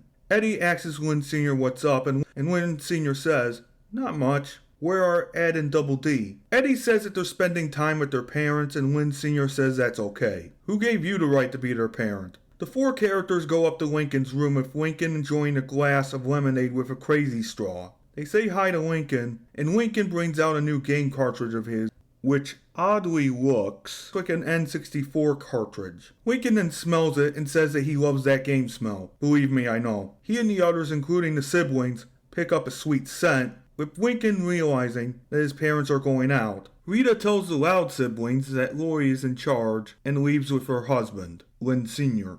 Lincoln then goes on to explain that Lori is the queen of no in the Loud house, because she gets a sick thrill from bossing them around. We are then shown that Lori says no to playing music, Luna, no to mud pies, Lena, no to phone calls, Lenny, and no to reading, Laney. Lori takes away Laney's book, and Laney gets reasonably upset, but Lori gives her a glare. Laney then says, "Never mind." Lincoln gets his video game taken away too. Okay, what is reading done to Lori? Did she fail a test or something? And now she punishes Laney when she gets the chance? It is just her having a power trip, so I don't expect an explanation here. Lori dresses up like a military officer / general and blows a whistle to summon everyone in the house, including the pets. Damn, even the pets are scared. JD stands in attention, saluting her. Lori says, "At ease," calming everyone else down, but JD still stands in attention. She then says that she was kidding as the others regain their forms. Lori basically says she is the boss while the parents are gone, and to follow her orders, even if they are little animals. The pets sit down on command, but the bird tips over into the hamster's ball, knocking it to the side. Lori then busts out a schedule of the night and goes over it, asking if everyone understands at the end. Everyone but Lana says they understand.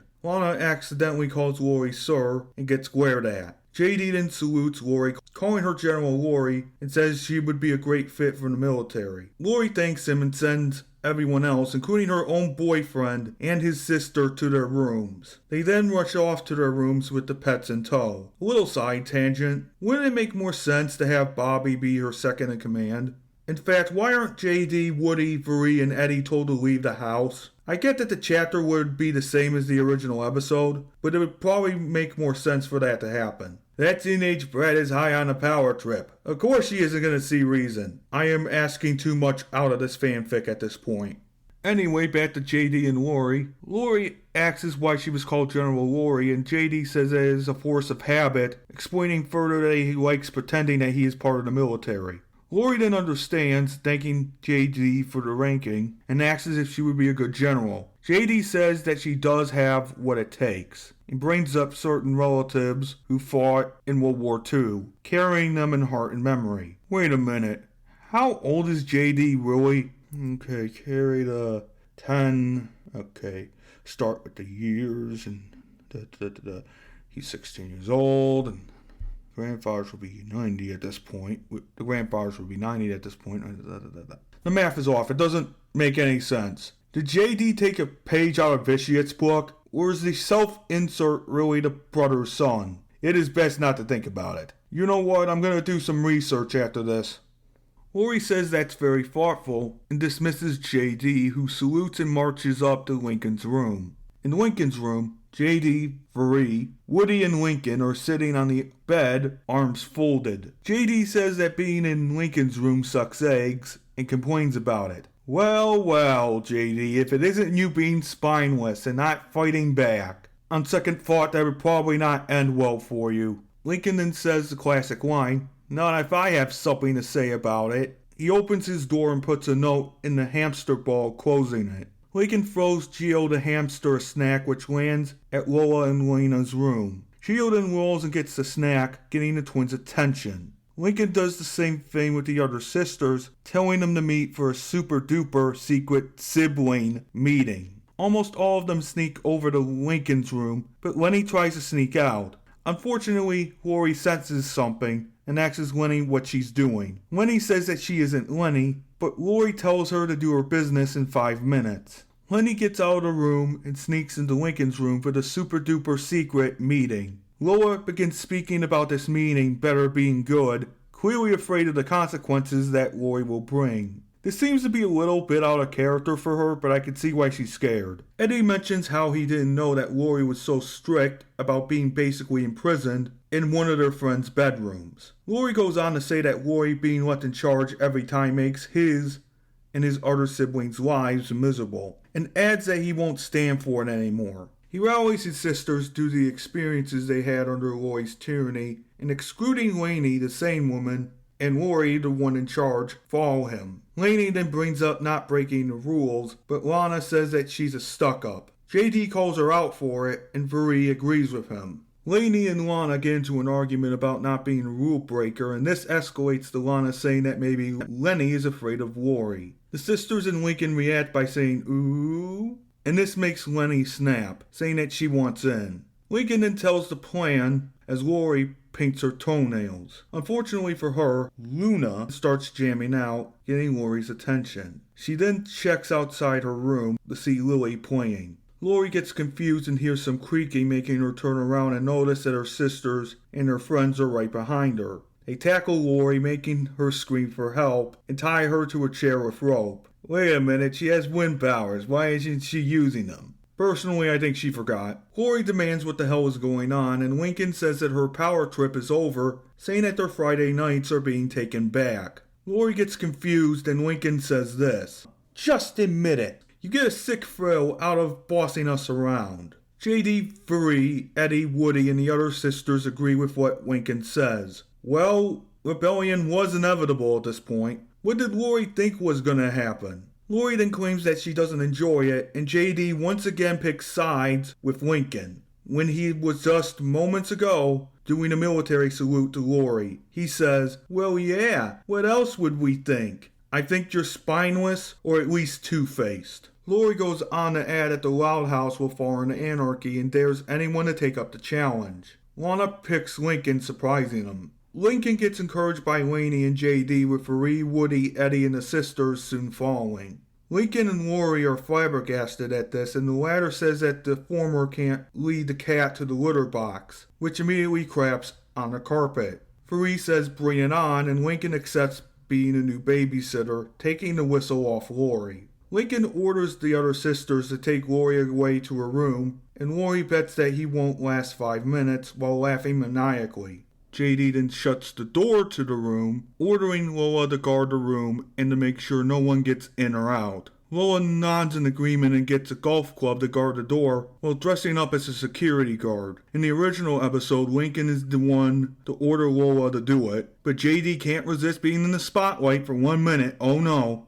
Lincoln then crowns himself as the king of yes after tossing the whistle on the floor. JD, Vuri, Woody, and Eddie, with the other sisters, cheer in victory. Lincoln becomes the opposite of Lori by saying yes to every sibling's activities, including his own activity, which is playing video games. Lincoln turns on the video game, and before he and his friends could play, Lenny screams. Lincoln pauses the game, and he, JD, Woody, and Eddie go to see what's wrong, only to find out that Luann is chasing Lenny with a rubber spider. Lincoln then tells Luann to go easy on the jokes, but then Eddie laughs at this, telling Luann that she's so funny and that he loves her. Luann responds by saying his corny line, "Thanks, Eddie, my Joker King," while still chasing her own sister. Why does that remind me of Emperor Joker from Batman Brave and the Bold? Why does it remind me of that?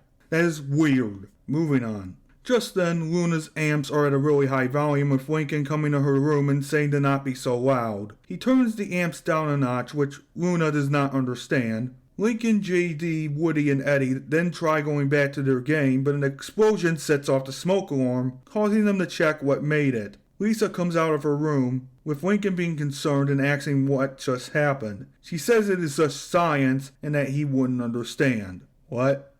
That's stupid. A tentacle grabs Lisa, dragging her back in while screaming, closing the door. JD says that was awesome. Well, Eddie says geez Louise, as Lincoln tells Lisa to keep the tentacle on a leash. Once again, when Lincoln and his friends try to play their game, Lana is found fishing at the fish tank. Lincoln scolds her because of the fish being pets. Then Lynn Jr. comes in with a bucket of dirt, pouring it on the floor. Faree comes out of nowhere asking what the hell she's doing.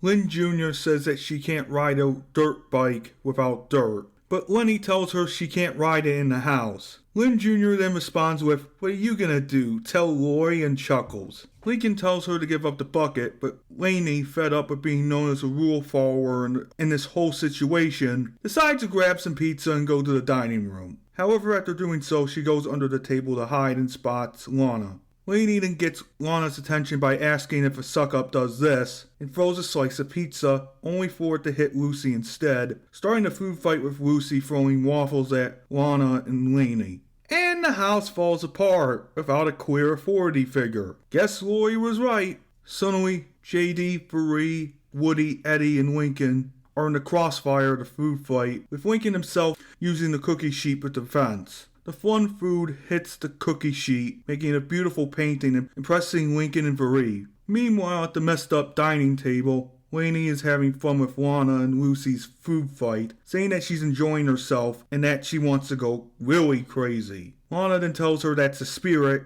Chaos then escalates, with each loud sibling going through their own thing, as Lucy, Lily, Lincoln, and his friends take cover behind a diaper fort from the food fight. JD and Eddie take a note out of codenamed Kids Next Door and start using condiment squirt guns to counterattack Lena. After Eddie takes the shot, Lily compliments Eddie and he thanks her. Luna then comes in, setting her amps to max and has fireworks for a big finale. JD tells everyone to duck and cover as Lincoln tries to stop Luna in slow motion, but gets knocked back by the noise into a wall once Luna plays a chord. This leaves residue and Lincoln starts thinking about what Lori said. Cliff the cat, in the meantime, is right next to his litter box, about to do his business, but JD puts him in the litter box. Lincoln thanks JD, but upon seeing the destruction, he crashes out reasonably. Lincoln then becomes the king of no as he unplugs Luna's amps, takes Lana's food, stops Lynn from riding her bike in the house, and takes Lisa's beakers, throwing them, causing an explosion. This makes the other sisters upset at Lincoln for changing his mind. Lynn Jr. then says, "Who do you think you are, Lori?" With the sisters, minus Laney and Lily, laughing at him, going back to their Friday night. Lincoln says that he's not, but he then remembers Lori. He calls out for Laney, Lily, JD, Faree, Eddie, and Woody to follow him to get Lori. These 6 characters agree, but Luann comes along for some reason. When Lincoln, his friends, and 3 of his sisters are outside of Lori's room, Lola stops them. Lola says that she can't let them in due to the boss's orders, but JD says that he gave those orders. Lola asks for them to get back, but Lincoln charges at her with a war cry saying sorry beforehand. Just as Lola is about to hit her older brother with a golf club, JD uses the force to grab it out of her hands. JD apologizes and says that Lynn Sr. would be mad that his golf club got damaged. Lamb then makes a stupid joke with JD, Faree, and Eddie laughing. In Lori's room, Lori has broken out of her restraints and is filing her nails when the 8 characters come in. Lincoln screams out for Lori's name and Lori gloats, saying that she knew that Lincoln couldn't last 5 minutes. Lincoln asks if it has been 5 minutes, but Laney corrects Lori that it has been more than 5 minutes. Lincoln pleads for help, but Lori tells him to handle it. Lincoln says that he can't, and that he couldn't lead Cliff to the litter box. JD then butts in that he helped Cliff to the litter box, and Lori thanks him. Lincoln and his friends and 3 of his sisters apologize to Lori with her saying that is what she needed to hear. JD then does the stupid salute, calling her General Lori. The 8 characters along with Lori open the door with Lola standing guard. Lincoln says that he doesn't know how to get past her, but Lori covers his mouth and blows glitter in Lola's direction. As expected, Lola goes after the glitter, giddily chasing. JD and Lincoln are impressed, and Luann says another stupid joke about glitter. The 9 characters go downstairs to see chaos going on, which Lincoln shows Lori. Lori tells him to observe as she busts out her whistle and blows it to get their attention. The sisters stop to look at Lori, and Lori tells them that their parents will be home in 10 minutes. This immediately puts the sisters in line, and they start to clean up the house. Lincoln says that is brilliant, and Lori tells him that he'll learn a few tricks as he gets older. JD butts in again to say that he misjudged her, but he already apologized. Lori says thank you and hears her phone ring and answers it. She then shortly hangs up after talking for a little bit. Lincoln asks who was on the phone, and Lori responds with that those were the parents. Lincoln and JD panic, but Lori calls on Luna for cleanup music, reminding me of the 2003 Cat in the Hat film, specifically towards the end. Luna agrees, and the sequence begins. Luna plays the music after saying 1, 2, 3 as Lori blows her whistle. The sisters clean up the house, and after doing some finishing touches, most of the sisters go back up to their rooms. The parents approach, but just as it seems all is well, Lincoln notices the dent in the wall and grabs the painting from the food fight and tosses it to Lori. Lori catches and puts it right over the dent as the parents enter. Lynn Sr. can't believe that the house is still standing, and Lincoln says, "What did you expect? Lori's in charge." JD talks about how General Lori knows how to handle things, and Lynn Sr. says that General Lori is a good nickname. Rita asks what the kids are up to, and Lori says they were about to play a video game, adding that she can't say no all the time. Rita then looks at the piece of food art on the wall, complimenting it. JD, Free, Laney, and Luann read books, while Lori, Lily, Eddie, and Lincoln start playing the video game. However, Lana comes down looking guilty and asks Laney for forgiveness. Laney accepts the apology, and both her and Lana hug it out. Lana then asks Eddie and JD about if they made the condiment squirt guns. JD says yes, while Eddie says that Ed gave him one. Lana says that's cool and talks about Double D teaching her someday. JD says that Double D would be happy to, and Woody, JD, and Vuri all agree that the night was crazy. Woody then does his trademark laugh, ending the episode's last chapter. In the notes, though, JD reveals that everything about his grandfathers is true, which is a fan fiction no-no. You never reveal personal information because that can be used as ammo against you, especially when the trolls are concerned. Anyway, Plankton, what did you think about this chapter? This chapter dragged on for too long, and I feel that the original episode was better than this. Yeah, also JD's constant meddling brought it down for me. Does JD really need to be in every chapter? Why couldn't he be a supporting character? I think the guy's ego is why. At least Lana and Laney's apology was a little interesting, but felt forced. Anything else to say? No, that's it.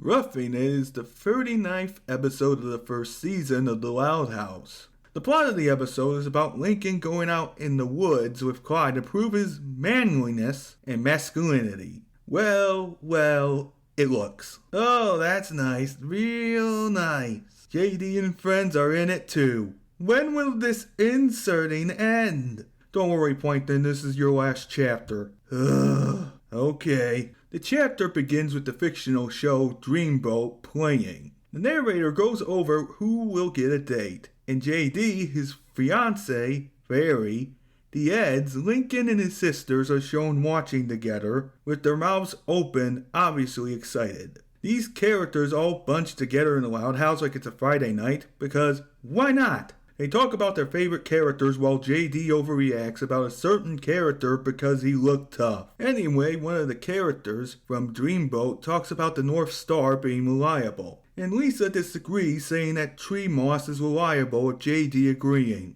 Leave this tip for later because it's important.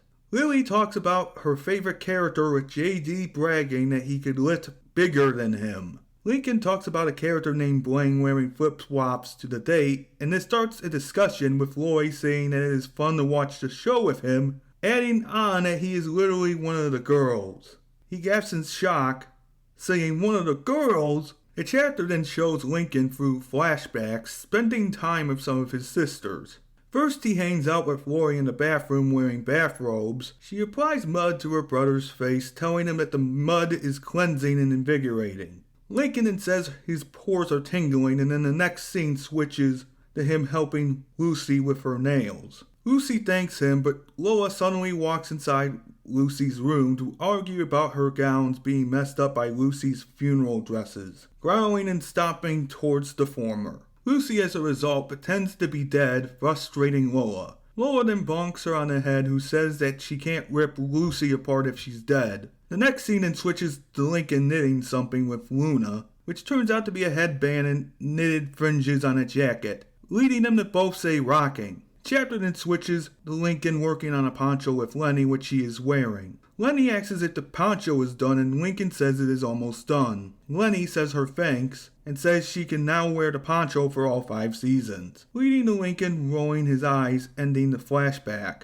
To be honest, I don't blame him. Lincoln then worries about being one of the girls, but reassures himself that he is not. JD then says, "Me too." However, Lynn Sr. walks into the living room with a pink apron, holding pink muffins with pink mittens. He asks about if Blaine had put on loafers yet, and Lincoln, embarrassed, decides to change the channel to some manly show after saying that the Dreamboat is lame. This annoys the sisters as a male TV show announcer talks over a parody of Man vs. Wild. What is Man vs. Wild? It is a survival show. Oh, Lincoln says this. "Now this is my kind of show." Well, Glori says and scoffs, "Since when?" JD, Laney, and Lily agree with Lincoln for some reason, and Lynn Sr. says to turn the channel back because of an anchor ceremony. This results in almost all the sisters, minus Laney and Lily, fighting over the remote. The chapter then switches to the next day with Lincoln, Clyde, JD, Barry, Laney, and Lily walking into the woods with their backpacks. I think you forgot the point of the original episode. These extra characters aren't needed. Clyde gets confused on spending the weekend in the woods because of a misunderstanding of turning in the stakes. JD and Lincoln says that it is close enough to something like that, and Lincoln then asks everybody else if he's ready for the extreme. Clyde says "you know it," with JD saying "yeah." JD, Lincoln, and Clyde bump their chest while Laney is being cautious, and Lily tells her to have some sense of adventure. Lincoln starts to continue getting deeper into the woods, but Clyde tells him that he needs to stay in his dad's line of sight. The camera then pans out to reveal his dad's at a nearby B&B, but JD says it looks nice. Lincoln facepalms and gets frustrated with Clyde over the fact that Clyde's dads are watching over them. Well, tough Lincoln, the woods aren't safe. Lincoln then drags Clyde farther into the woods, while the latter complains about scones. The next scene then shows the 6 characters approaching a stream. Lincoln says that it's perfect, with JD saying, "Oh yeah, like he's the Kool-Aid man." Clyde then reads a sign about the area that it is very dangerous, but Lincoln and everyone else don't think to just find another place to camp. Instead, Lincoln decrees his first order, securing shelter. Faree says right, well, Clyde gets out a tent, saying it was used on a safari from last year along with a veranda. Lincoln says that men build their own shelters while picking up some twigs.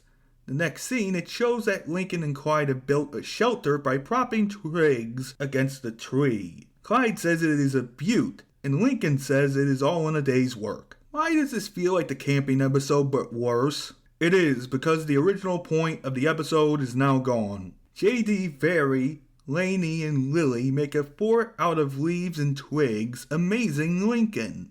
Laney thanks everyone, I presume, for the construction, even though that's obviously not the case, and says that her plant powers are useful. Lincoln asks about getting some food, and Clyde brings out a picnic hamper with a Farida dish inside. However, Lincoln says that tough guys eat beans, and holds out a can of beans. Clyde prepares a stove, puts on an apron, and asks if they are thinking about which way to cook it. It then cuts to the 6 characters eating the beans raw because that's appetizing. It can be worse, you could be eating holographic meatloaf, but at least that doesn't give you food poisoning. Lincoln and Clyde pretend to like it, but JD cooks his can of beans with a flame beneath it, possibly giving himself burns. Laney and Lily praise him for using his fire powers, and JD says thanks. He does the same thing with Lincoln and Clyde's beans, who then eat it too after the beans cook.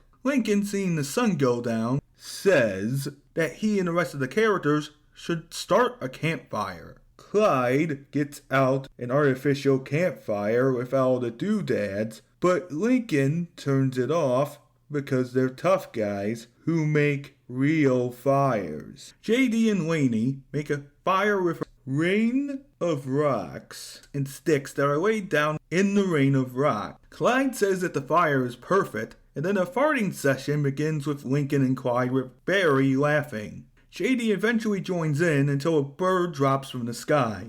The scene then changes to the nighttime as the 6 characters are laying their sleeping bags on the ground. Clyde yawns and says that the ruggedness of the day has worn him out and sets up an inflatable mattress. He then asks Lincoln what level of firmness he wants. Lincoln says that he and Clyde will sleep on the ground. They proceed to lay into their sleeping bags on the ground, but instead lie on the inflatable mattress in said sleeping bags. Lincoln says that he and Clyde are tough guys, not animals, with Clyde nodding in agreement. The former then discusses that he's really enjoying the trip away from the girls and starting to feel like a real man. Clyde farts and Lincoln gets annoyed and turns away from him. The scene switches to morning, and Lincoln yawns, waking up only for him and the other characters to realize they are in the water. Lincoln asks how the situation happened, but a flashback shows that rising water levels in the stream were responsible. The scene then goes back to Lincoln and Clyde having unamused faces, but the 6 characters notice a waterfall up ahead and scream in terror. Lincoln and Clyde tell everyone to paddle and, wait a minute, isn't Faree like a mermaid? She has water powers, correct? Yeah. Why isn't she doing anything? I believe they just woke up, or Lincoln said to Faree to not use her powers. No, she doesn't want to use them. She's truly selfish. Anyway, the 6 characters try to paddle, but debris flies down the river, which is Lincoln and Clyde's shelter. However, the shelter makes a dam, but the 6 idiots prematurely celebrate. Just as Lincoln is about to talk about being tough again, the inflatable bed blows up upon hitting some rocks and sends the main 6 characters flying. They all land on the ground except Lincoln, who lands on a soft rock. Guess what? That isn't a rock, that is a moose. What is a moose anyway? All you need to know, it is a big animal. The moose gets up and chases our heroes after they scream in terror. They eventually climb up a tree, but the moose charges into it, sending the heroes flying once again. They land on the ground except Clyde, who lands on the soft rock, which turns out to be a beehive. No, not the bees, not the bees! What kind of reference are you doing? It's from a Nick Cage movie. Laney then says to run, and the other characters run away from the bees as Lincoln and Clyde get stunned. Lincoln talks about him and the other characters being tough guys again as they stop running. He adds that at least it isn't raining, but rain then comes down. Lincoln then says, "Is that all you got?" And then the other characters, including Lincoln, get dragged down the mountain via a mudslide as they scream. The heroes go inside a cave to seek shelter and admit to not being tough guys, including Lincoln, who lies down on a soft rock that is actually a bear. The heroes scream as the bear roars, and then Lincoln gets an idea to play dead. He tells the other 5 characters to play dead, and they do so. The bear sniffs and then leaves when it thinks they're dead. The 6 characters then run out of the cave, and JD, Laney, and Lily compliment Lincoln for his thinking. Clyde asks where he learned such a skill, and Lincoln remembers via flashback that Lucy taught him that skill. Back in the present, all 6 characters pant as they stop running. Lincoln tells the other 5 that he learned from Lucy, and JD makes this weird comment. That's our little vampiress. Why does that sound so weird and ugh? I don't want to even think about it. Barry and Laney compliment Lucy even though she isn't there. Clyde shivers and asks Lincoln if Lucy knows how to keep warm, and the latter says, no, but Laney does. The chapter then goes back to the Laney flashback, with Laney telling Lincoln that the key to an insulated poncho is faux fur lining. It goes back to the present with all 6 characters wearing ponchos made of leaves. JD, Laney, and Clyde compliment Lincoln on the ponchos, and he says that the key is the bark lining. The kids are doing what they need to survive at this point. Anyway, Lincoln tells Clyde that they're all going home, and Clyde asks which way. Lincoln looks around and points in a direction, signaling the other characters to run after him. He then looks at the moss on the trees and says that Lisa told him it only grows on the north side of trees. It depends on the hemisphere that you live in, so Lisa is not wrong here. Fairy and Lily say that Lisa was right, and Clyde reveals that his dads are staying at the North Valley B&B, and to follow that moss. The characters take off running, but encounter a large hill stopping. Clyde then asks about getting up the hill, and JD comments on how big the hill is. The chapter then goes back to the Luna and Lincoln flashback, and Luna tells Lincoln if he braids the strings tight enough, they can be used as ropes. Luna then pokes her head out the window to ask Chunk, her roadie, if the rope is holding. Chunk pulls on the rope, which is holding the piano, saying that it is okay. He notices that the piano doesn't fit through the window and tells Luna they need a bigger one. The chapter goes back to the present with Lincoln binding leaves to make a rope and pulling it to make sure it is safe. Lincoln says it will hold, and JD once again interrupts the story to say it is a brilliant idea. The 6 characters then start climbing up like Batman, while Laney compliments the ropes being strong. Clyde asks Lincoln about what he made the rope out of, making Lincoln realize what the rope is made out of. The scene then switches to the 6 characters next to a mud pit. Lincoln says it should soothe the poison ivy, and the 6 characters apply the mud to their hands. JD steals Clyde's line about it being soothing, leading to the Glori and Lincoln flashback. Glori adds that the mud soothes sunburn, poison ivy, and mild to moderate acne. The chapter then goes back to the present with the 6 characters running until JD hears someone screaming and tells the others to stop. They stop while JD puts his hand to his ear, but Lincoln asks, "What is it?" Someone screams, and Laney finally says that someone's in trouble, with Very pointing to a clearing and saying that the screaming came from over there. JD asks that they're okay, but it is so obvious that they're not okay. The person says that they're sinking and to hurry. JD gasps and tells the other characters to come on. The 6 characters run to the clearing and see a girl deep in quicksand. The chapter then reveals that the girl is Jessie Bannon from the Real Adventures of Johnny Quest. Oh great, another Cartoon Network character. Here's the image of the character. Yeah, Wild House and this does not combine well at all. JD gasps upon learning this revelation and tells Jessie to hang on, stay calm, and to not move. Jessie then says she needs help, and JD orders Laney to form a vine rope quickly, which Laney does. JD then unlocks his inner cowboy and ties the vine rope into a lasso, swinging it around and throwing it at Jessie. The vine lasso lands nearby her, and JD tells Jessie to tie it around her. Jessie does so, and the other 6 characters pull on the vine rope, which pulls Jessie to land, pulling her out safely. JD asks if she's okay, and Jessie says yes, along with thanking everyone else. Lincoln says that she's welcome, and then the 6 characters introduce themselves. Jessie says it is a pleasure to meet them all. JD asks how she got to Michigan, and Jessie gets surprised that she's in Michigan. She says that she was supposed to be in Columbia with Dr. Quest and her friends. JD says Dr. Benton Quest, the world-famous inventor, and his even more sadistic cousin, Jonas Venture. Jessie says that's him, and Barry says that she's heard of his scientific achievements, with JD agreeing. Laney sees a medallion on Jessie and asks her about it. Jessie says that she found the medallion on a dig in some ruins in Colombia. JD tells her that he recognizes the symbol of the medallion as Mazacuatl, the feathered serpent, in Mayan mythology. Wow, really? More of this?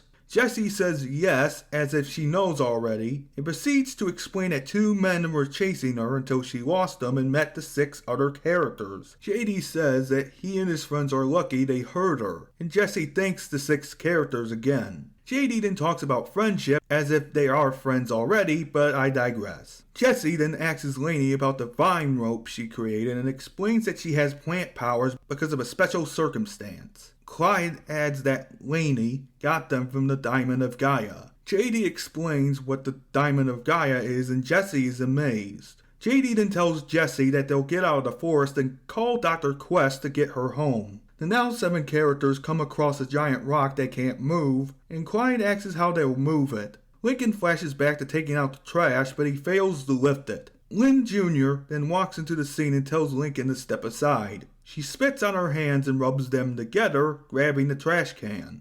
Lynn Jr. tells Lincoln to lift it with his legs, not his back. She then throws the trash can outside, hitting Lynn Sr. in the process, ending the flashback. This is another moment where she doesn't care about who gets hurt. Lincoln, along with Clyde, moves the rock out of the way, and JD tells them the same thing as Lynn Jr. did. The 6 characters keep running and come across a log going across a cliff. JD, Barry, Laney, and Lily fly over it to the other side and don't think to take the other 3 across. Anyway, Clyde tries to cross but instead loses his balance and hugs the log to prevent himself from falling. Lincoln then has another flashback with him watching Lola practice while she has books on her head.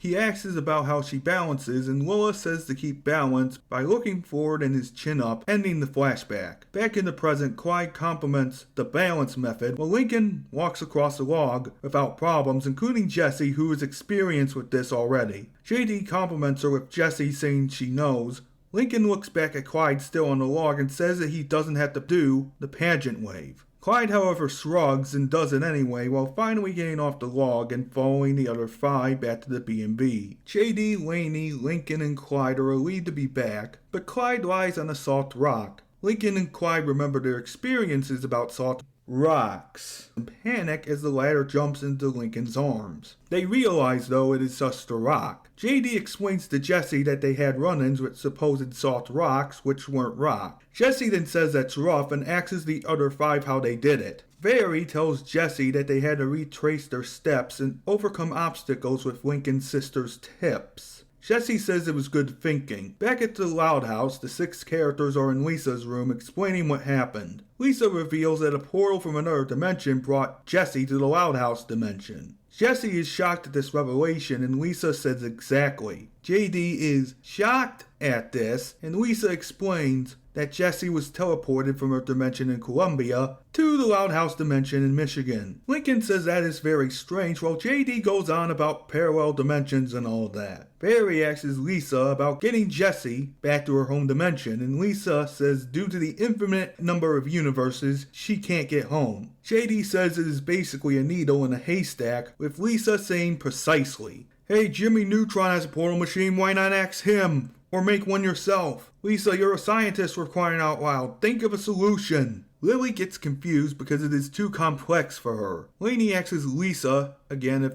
Jessie is going to be stuck in the Loud House dimension, and Jessie breaks down about never seeing her family again. The poor kid then starts crying, and Lincoln comforts her. Lincoln tells Jessie that it isn't the end of the world and says that she has friends in this dimension. JD agrees, and Barry adds that they will support her. Jessie calms down and says, "You will?" Lily, Laney, and JD say that they will. Laney takes Jessie's hands and the former tells Jessie that she and the other 4 characters will support and never give up on her. Jessie thanks all 6 characters excluding Lisa, and the scene changes to the Loud House at night. The chapter tells us that Jessie has been taken in by the Loud family. Great, now Lynn Sr. has another mouth to feed. Maybe instead of having Jessie being adopted by the Louds, she could have been adopted by Clyde's dads instead. That would have at least made sense. Lincoln, who is in the kitchen, is working on muffins while talking to the viewers about how he thought his sisters were a problem, but were the opposite. He also thanks their tips for saving him, Clyde, and their friends from being moose meal. Lincoln then gets the muffins out of the oven and walks towards the living room where his sister's father and friends are. He says that he doesn't have to worry about being masculine so he could go back to what he loves.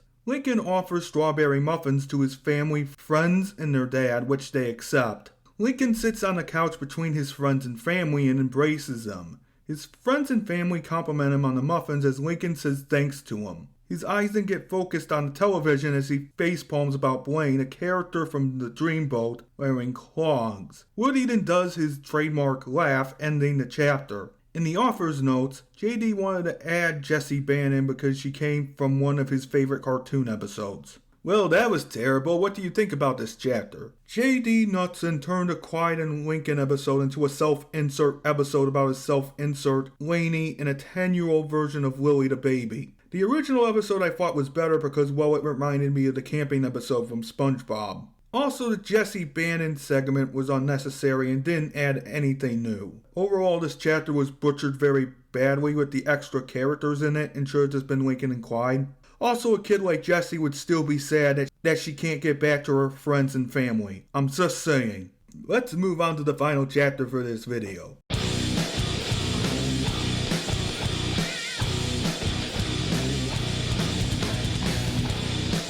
Well, we are ending with a JD original. This chapter's plot has Laney, the same person, getting her revenge on Chandler Henderson, a character that has not really appeared that much in the show or the fanfiction, to my knowledge. Similar to Chapter 21, this chapter unnecessarily makes this character evil for no reason besides, oh, he hurt my feelings, so he must pay the price. Believe me, this chapter is just like Chapter 21, except it takes place somewhere else. Let's just get into this chapter, shall we? The chapter begins at the elementary school with JD, Vere, Woody, the Eds, Lincoln, Ronnie Ann, and Lincoln's younger sisters having lunch. Wait a minute, why are JD, Vere, and Woody in elementary school? I can understand JD and Vere possibly, but Woody is 23 years old. He has no reason to be there. Also, is he some sort of flying creature thing? Yeah, he's called a woodpecker. Oh, a woodpecker. That sounds wrong for some reason. Then all of a sudden, the boombox starts playing, and then Chandler appears through the doors. JD here calls Chandler his and the Loud's nemesis, while also saying this menacingly. Chandler! I hate that freak. Buddy, he's a normal child. You have superpowers, he doesn't. Vere unsurprisingly agrees with JD and doesn't call out her boyfriend at all because of reasons. Woody adds that Chandler makes kids look bad. How? Just how? Explain please. Ed and Eddie call Chandler stupid and lumpy with Laney saying, oh no, because of the fight that is gonna happen. Chandler walks up to their table and immediately insults JD by calling him KD. JD corrects him, but Chandler goes on to insult Lincoln and Laney, calling him Larry and Scarfy. Lincoln corrects Chandler on his name, but then JD has a flashback from an earlier chapter involving Lenny talking about betting the culprit being Laney's bully. The flashback ends going back to the present. JD then realizes that Chandler is Laney's bully, and Chandler confirms proudly by saying, what if I am? JD says a random insult, and Lola and Lana obviously get upset at Chandler for bullying their sister. They, along with the rest of the younger sisters, beat the crap out of him. JD tries to manipulate Laney, but Laney pushes back a little bit. Now, Laney, as a straight woman, you would expect her to not take part in the pummeling of her bully and not get in trouble because Chandler is already getting the crap beaten out of him. Unfortunately, though, Vere manages to manipulate Laney quite easily by mentioning the torment Chandler has done. Laney has flashbacks and she immediately gets angry saying, let me at him. She walks around the table and the younger siblings stop fighting. Laney proceeds to talk about revenge and Lincoln cheers her on. Sorry if you hear the raining in the background. Everyone in the lunchroom gathers around Chandler and Laney, who takes off her scarf and ties it around her waist. Chandler gets up and decides to taunt Laney for being a tough girl, and as expected, he gets the crap beaten out of him again. I would say why the facility doesn't intervene, but the answer is probably very simple. JD paid them off. Or brainwashed them. Laney then says to Chandler that she is not afraid of him anymore and reveals that he used Lincoln for something along with using and manipulating other people. The cherry on top of the nonsense sundae? He nearly got kids poisoned at a sewage plant. Okay, I think Laney could be right, but it's probably not Chandler. It's probably JD that did that. I wouldn't be surprised. Knowing him, he probably did.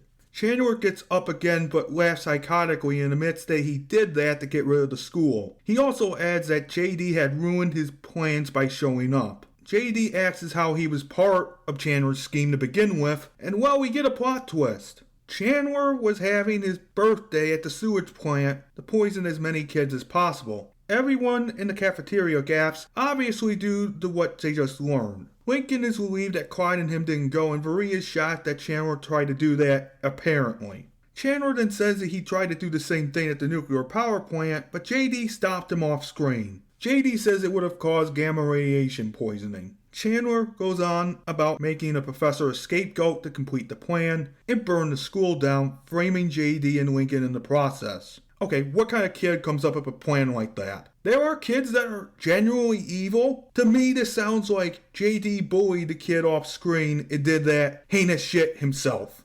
Knowing JD, it is probably the case. Everyone gasps, and JD calls Chandler a monster, telling him he deserves to be in a mental hospital. The principal of the school then comes in agreeing with JD and immediately expelling Chandler. Everyone cheers and picks up JD, Varee, Woody, the Eds, Ronnie Ann, Lincoln, and his younger sisters for saving the day, supposedly. It was the younger sisters that beat him up. Why? Chandler gets arrested and restrained into a straitjacket in an ambulance, which goes to a psychiatric hospital. The scene then changes to the Loud House with Lincoln, his friends, his parents, Bobby, Ronnie Ann, their mother, and his siblings watching TV about Chandler being charged and sent to a psychiatric hospital. The older siblings cheer instead of being grateful that their friends and younger siblings survived. Lynn Sr. congratulates the younger siblings and JD because I guess he doesn't know the whole situation. JD says that Laney was the real hero because she got the courage to stand up to her bully. Laney says that she got a little help, which was really more of manipulation by JD and Varee here. Glori asks about how JD and Varee knew about Chandler's plan, but JD says it was a lucky guess, along with Varee saying that she guessed that she figured things out. Great, one more victim. Laney says that they were lucky before people got hurt, and Rita is glad that Chandler was caught. JD hopes that Chandler has a nice long stay in a padded cell, with Lily adding that Chandler is a menace to society. The final scene changes to the psychiatric hospital where Chandler is being held. Chandler is described to be locked in a super maximum security padded cell with evil symbols on his door representing eternal torture and suffering? Wow, that's fucked up. His cell is described as being kept constantly guarded 24/7 because of being dangerous. He is described as laughing, ranting, and raving like a complete maniac like the Joker. Chandler swears revenge and vows to destroy everyone, including Laney. The guard tells him to shut up, ending the chapter. Before moving on to how we feel about the chapter, JD leaves something in the notes. He thinks that Chandler is pure evil and thinks that there's something wrong with him in the actual show.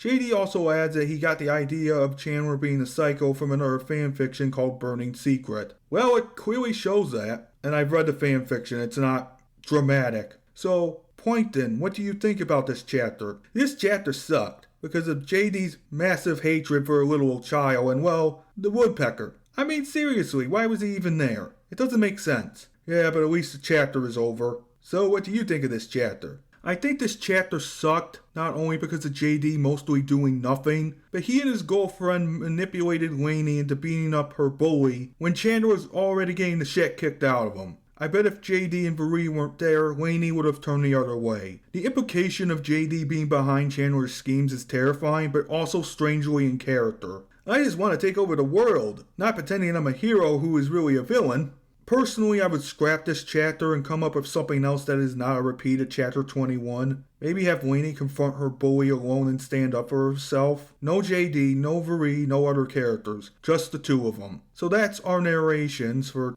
chapters 21 through 30. And next time I'll be covering chapter 23 of The Loud House Revamped.